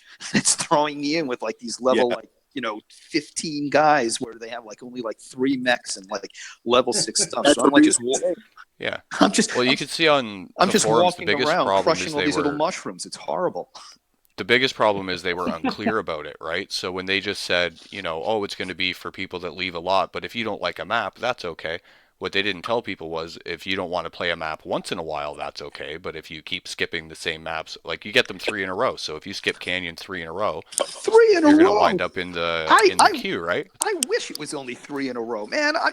There have been times, and this is more frequent than not. I have literally, this is how it goes: Canyon, Yamantau, Canyon, Springfield, and then maybe I'll get like one of the others. And so Different by that times time, of the day. I've wasted 10 minutes. 10 minutes to try and get a map that I want to play on. Well, and that goes back to the diversity of the player base too. I mean, there's plenty of people in the player base that, because it's a league system and we're comparatively ranked, so my progression is tied to your lack of progression, so to speak. And now people that build optimized hangars and only play certain maps, that bothers other people that play all the maps because it's sort of giving them an advantage. Just because of the way the system is, it ends up giving them an advantage that way. Well, and from what I What understand, Pix the needs to do tankers- is realize that it's such a diverse player base. They need to be able to accommodate the casual players that want to drop without it negatively impacting the players that like really care whether they win or lose too. So it's their communication was very vague, and it's just it seems like they're vague. well, yeah, that too. But it goes- seems it like goes when they beyond say, that, too. if you drop right away, it's okay, but they don't define when's right away and how often is okay. And you can see the confusion on the forums where like the majority of the people that wind up in the lever queue didn't mean to wind up there. It just kind of happened. Well, in most cases, aren't they earning more silver and gold in the levers server rather than to play on the normal server? Go to the No. forums and go and see what Blasternaut's been up to. If you want to make a lot of money, get yourself into the lever queue. You don't even have to drop your leagues to make money this way. You just get into the lever queue and go hang out in there, and even though some matches you'll get blown away, they're all so fast and chaotic. I think Blast was saying he was making more money doing that That's than what I any thought. other time he's ever played this game. And You check out what he has to say. Like, a lot of people gave him flack at first for doing it. I'm glad he did, because he went and exposed a lot of what the problem is with the system. He did a really good job and reported back in detail, and took the heat for it too. So good on him. The problem is that none of us actually brought it up today. Well, only 4 minutes, right? I gotta get back to work, but I just want to leave on this note. This game needs an enema. Yeah. Yeah, no doubt. Have a good day, guys. See you later. See you on the field. Slag you later. I think the we're just reason virgins. why We're 10 the ice right reason now. why the league system has failed is because they weren't able to test it first. It was just thrown in, and this is like a huge overhaul. It's not like a small thing. Like I mean, the game is based off it. And part of the problem is there's silence on the matter. There was another thread on the forums. It's actually called Pixonic. I think it was something like, are they corrupt or stupid? And they basically made a good point that the way they went about dropping the league system comes across to half the people like they have no clue what they're doing. And it comes across to the other half of the people like they're just super greedy and trying to force everybody into paying to be able to play. So They either just way, don't it's not care. coming across well. In a way, they just don't care, because if you look at it since the beginning of the game, they've tried to insist on forcing you to play a certain way, forcing you to even set up your bots a certain way. I mean, come on. After you figured out that you always use knife fighters and you need to cap beacons, you put in a Zenith? What in the world does a Zenith have to do with capping beacons? And they insist on trying to tell you to mix your weapons, mix your ranges. They try to make it into Mech Warrior or BattleTech, but it doesn't work in this kind of game system as long as you want to cap beacons. So it's just, I don't know, it's a style where they say you must do it our way. I don't know. I agree with that. Well, Yeah, they let's seem to just have a hope very that something positive comes from this. That's what I'm hoping. well, yeah, I'm not sure. I'm not sure that something positive will come, to be honest, and I don't mean to sound all pessimistic about it, but I personally can only speak for myself when I think that the league system and the matchmaking, as I mentioned to them in a very casual way, is only exacerbating the underlying boring mechanics of the required robots to compete. Yeah. Thank you, Well, Lances wins a superhero. It's a blessing and a curse, isn't it? It's just that Don't stop. the leagues will push you to get the Lancelot, to get the Fury, to get those slow-moving, methodical robots, which require a certain style of play, which is inherently a lot less engaging than one would need for the more faster robots with the skills which are a bit more interesting, such as the Fujin, for example, with its bubble shield. Right. The problem with that, of course, is that it's completely negated by the prevalence of plasma. So there's no use in planting yourself on the ground, unable to move, when you're surrounded by Tyrans and Magnums that will obliterate you in no time. Have you played the test server? Played on the test last server? weekend? No, I didn't. So you've used the new robots, the dash bots. Yes, of course. I mean, it seems to me that if those are released in their current form, that they will be the only bot you can use, because they will be, if used in squad, they will annihilate everything, whether it's a Lancelot or it doesn't matter what it is. I think if you got a skilled pilot behind the wheel of one, they're extremely scary. But to really take advantage of them, I mean, not everyone who plays can turn and shoot accurately when they're jumping past somebody. Like, really to get the most out of them takes a top-notch player. And there's already hard counters. Like, a Rogaka's just as good as a Dash MK2 now that they buffed it. And I've played the heck out of those robots. Yeah, but you can get back from the spawn faster into the fight. You can flank physical shields. So, like, you're talking about the Dash MK2, and I get that, but it's so much slower than, say, the ROG, right? So I think all in all, with the buff to the ROG and those robots, they're trying to mix up the meta a bit. And, like, because the other day I took my ROG from one end of Yama to the other and got a triple Trident Fury. I saw him off the spawn, and I was like, all right, well, that's what I'm doing. Went right down the map and went right after him, and he only got 2 volleys off at me, and I think he only hit me with 1 salvo. And that's just because of the speed difference, right? Right. So that's going to be good for the higher end players and stuff like that, but the average person in a dash robot is going to dash right into a face full of plasma or something like that. It'll be too much for a lot of people And that to handle. may be. I think I'm that's why a lot of people like the slower bots, because they're a lot easier to handle, right? Okay, that may be true. I'm thinking more of it in a full squad form. Yeah, I predict in the higher level plays, I think you're going to see clans where they're running 3 or 4 of those things. Yes. And if you get hit by 3 Turans, I mean, just from one, and to get hit by 3 or 4 players, if you're in a 9, Rhino, 12 your shield Turan. is going to melt. Yeah, You it may doesn't as matter well what not you're even have. in. You may If as it's well a not even have your squad, shield up. Yeah. If Could it's you a say the squad, same though if it was a mob of 5 like Lancelots walking together or 5 Furies walking together? Like you this game has shown us that if you consolidate enough of any one type of firepower or play tactic, it's more effective than a varied approach. I mean, a Galahad shield's not going to stand up to 8 Thunder's whacking away at it no matter who's carrying it. Mm-hmm.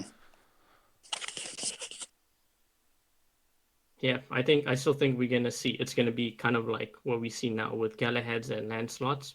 I think it's gonna be Mark 2 and Mark 3. We'll see. Yeah, the Mark Regardless 3 of the robots, is though, No regardless of one them, says it's anything still about the just Mark going to be 3. the plan. Sorry? Go on, Adrian.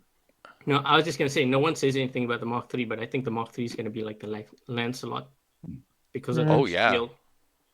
I'm finally getting the hang of the odd angle of that shield and doing the rotating between. So like you burst your Terran, turn and block, and then you turn back and burst your Terran in the same rhythm as your weapon, and you try and time it to have their weapon be in like a offbeat rhythm to yours. And it started working actually really good. And that thing can take a beating. Like it does pretty good. It moves quick. It'll probably be, I'd say, a better choice for a lot of people than say like a Griffin or a Rhino. Yeah. But then the problem is then they're gonna make the Griffin irrelevant. It's gonna be obsolete. It's so Fuging is obsolete. gonna be obsolete. The Rogatka is gonna Well, be obsolete. That's the one thing I struggle with, and I think what was so good about the tier system is when I came to this game, I'm actually surprised at the amount of people that are complaining that things like Gepards and Vityazes and Griffins need to be viable at all levels and compete. I've never seen that kind of thing in any other game. If you play Warcraft and you want to compete, you have to get top end stuff when you're at the end point of the game. The thing that was nice about the tier system is there's a point where machine guns are the best thing to have. There's a point where a golem is scary, and a point where the carnage is the best thing. And then when you get up into the top tier, not everything has to be viable, Right. especially things that only cost silver or are from a lower level. Yeah. There should be gold quality stuff to allow varied gameplay, like so the Gareth is good, the Rog is good, these other styles of higher end gold level bots, but I don't see it being good for Pix's bottom line, or it would even just make the game too flat and easy to get through if any collection of silver bots is just as viable at top tier. Yeah, and I guess with the league system now, you don't really have that. It's like it's almost like a race to get the best out there because you know that you won't be able to survive if you don't have it. Because of the new system, I'm doing this thing on my channel called the Do-Over, and I figured it out ahead of time. I only started the account on the weekend that Android didn't have the Play server, and I haven't been playing it a whole lot, but I'm at level 25. I've only bought, what did I do? I bought 2 Cossacks and a Schuts. When I got my 4th slot, I got another Schuts. And then now I've replaced everything with Griffins. Yeah. I've got 3 Griffins in the Schuts, and later today I'm going to have a Carnage, and there you go. Endgame hanger. I need 1 more Orkin, and I won't even need to buy any more weapons.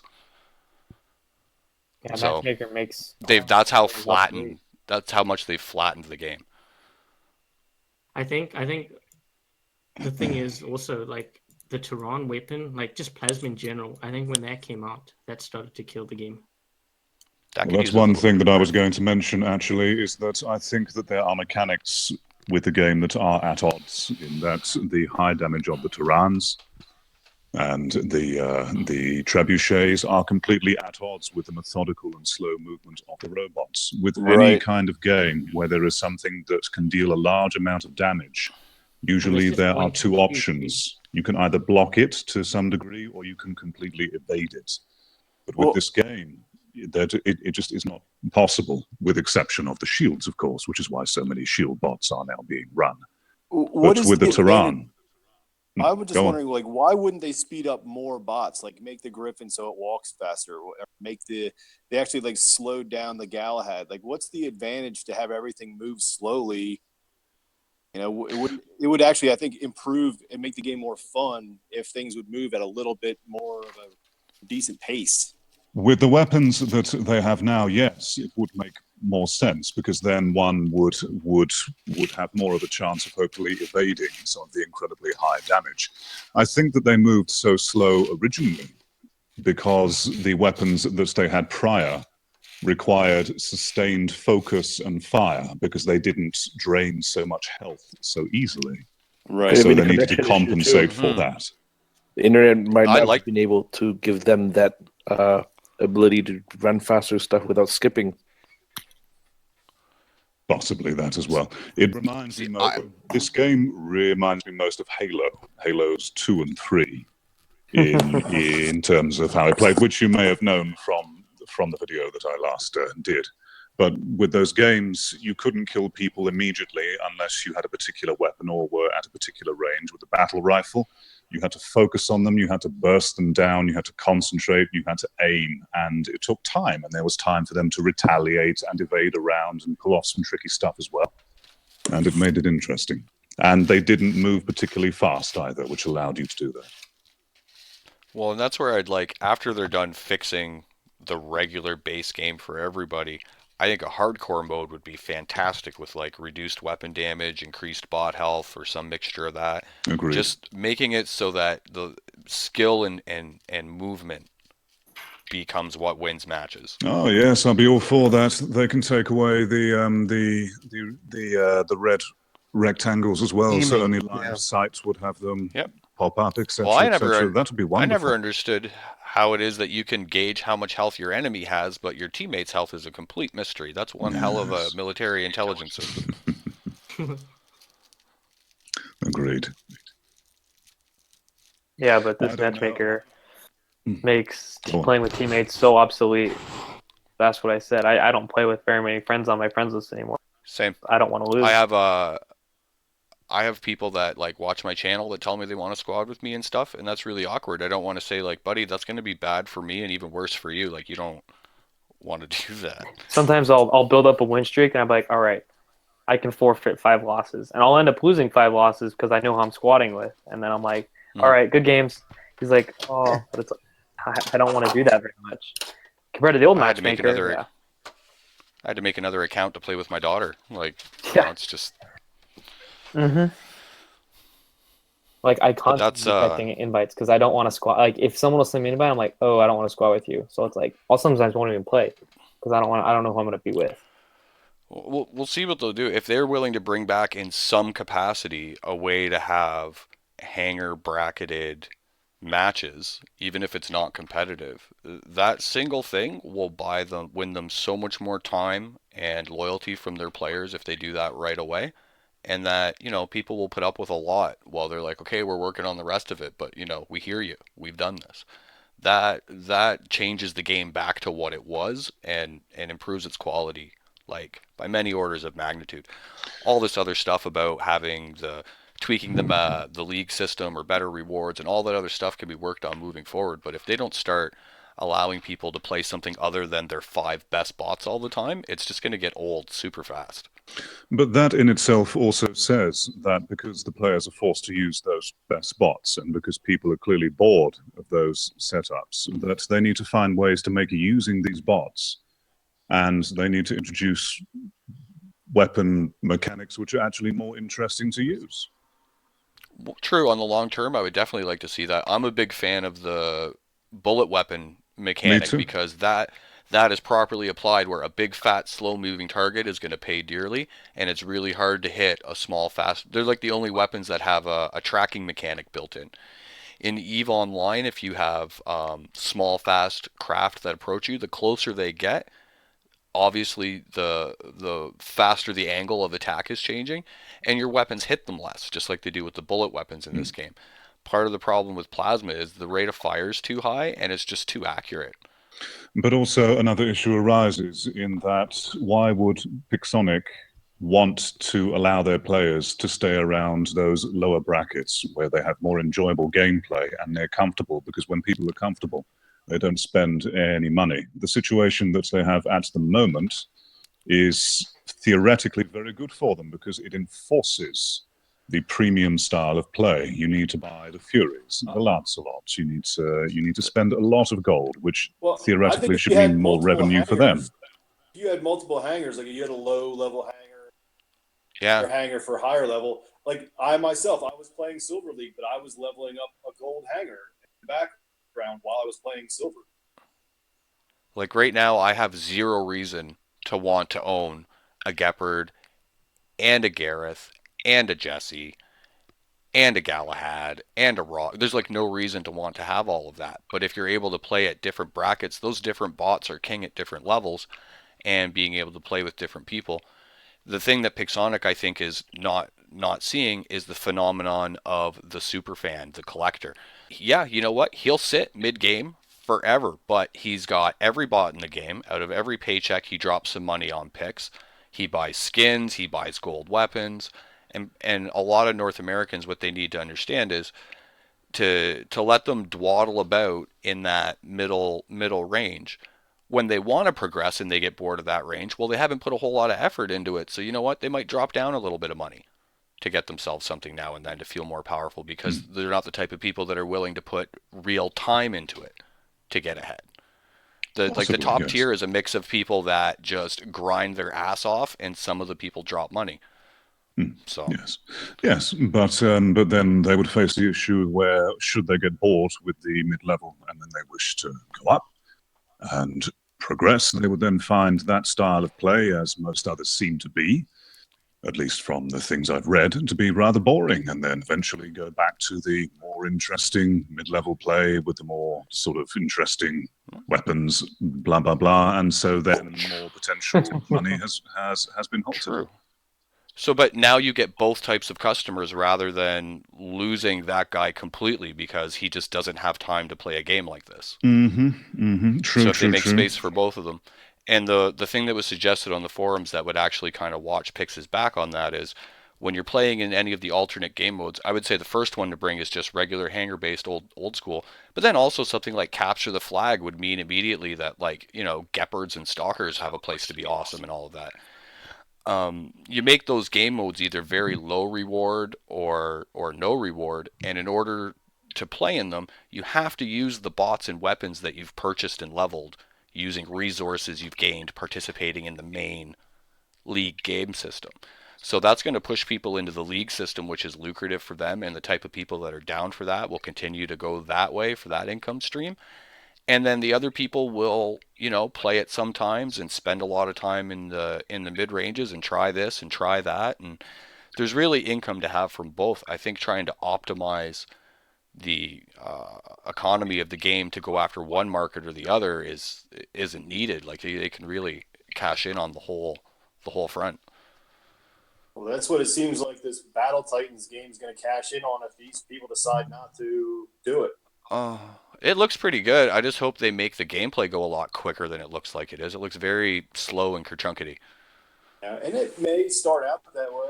I'm sure this game didn't start out very smooth and awesome. Well, true. I've only been playing since last September, so it was very mature already at that point by the time I came in. The game was significantly slower before then. I certainly think that it would be lovely to have the robots split into different categories of leagues. For example, they're only being sort of like a light to medium, and then the heavies up in their own playground. That would be very nice. I like the example of Sticks and Stones from Black Ops. So, like the Sticks and Stones version of War Robots would be, look, you know what? Only conventional weapons. No workshop weapons, no gold weapons or bots, no workshop bots, just basic silver stuff at a certain level cap, and you run around and do that. Yes. I think Greg had a lot of really good points. Kind of pissed me off after listening to Pixel's response. They ignored a lot of what he said. I think he had the right idea to fix the game. I don't think they want to admit they're wrong with the league system. Right. But who said we'll that? see where this game goes. Who had the points? Ace Thunder, I said that. No. As in the person that you were talking about. Who Greg. they ignored. Greg. Who's Greg? Yeah, because he made too many Greg good is solid points. he's Caustic. Was that Just to Greg be was Caustic Yes. Grip, was he? Yes. Right then, it is 2:30 in the morning here, so I must get to bed. Lovely to meet you all, and have a nice See evening. you, Lloyd. See you. Take care. Bye bye.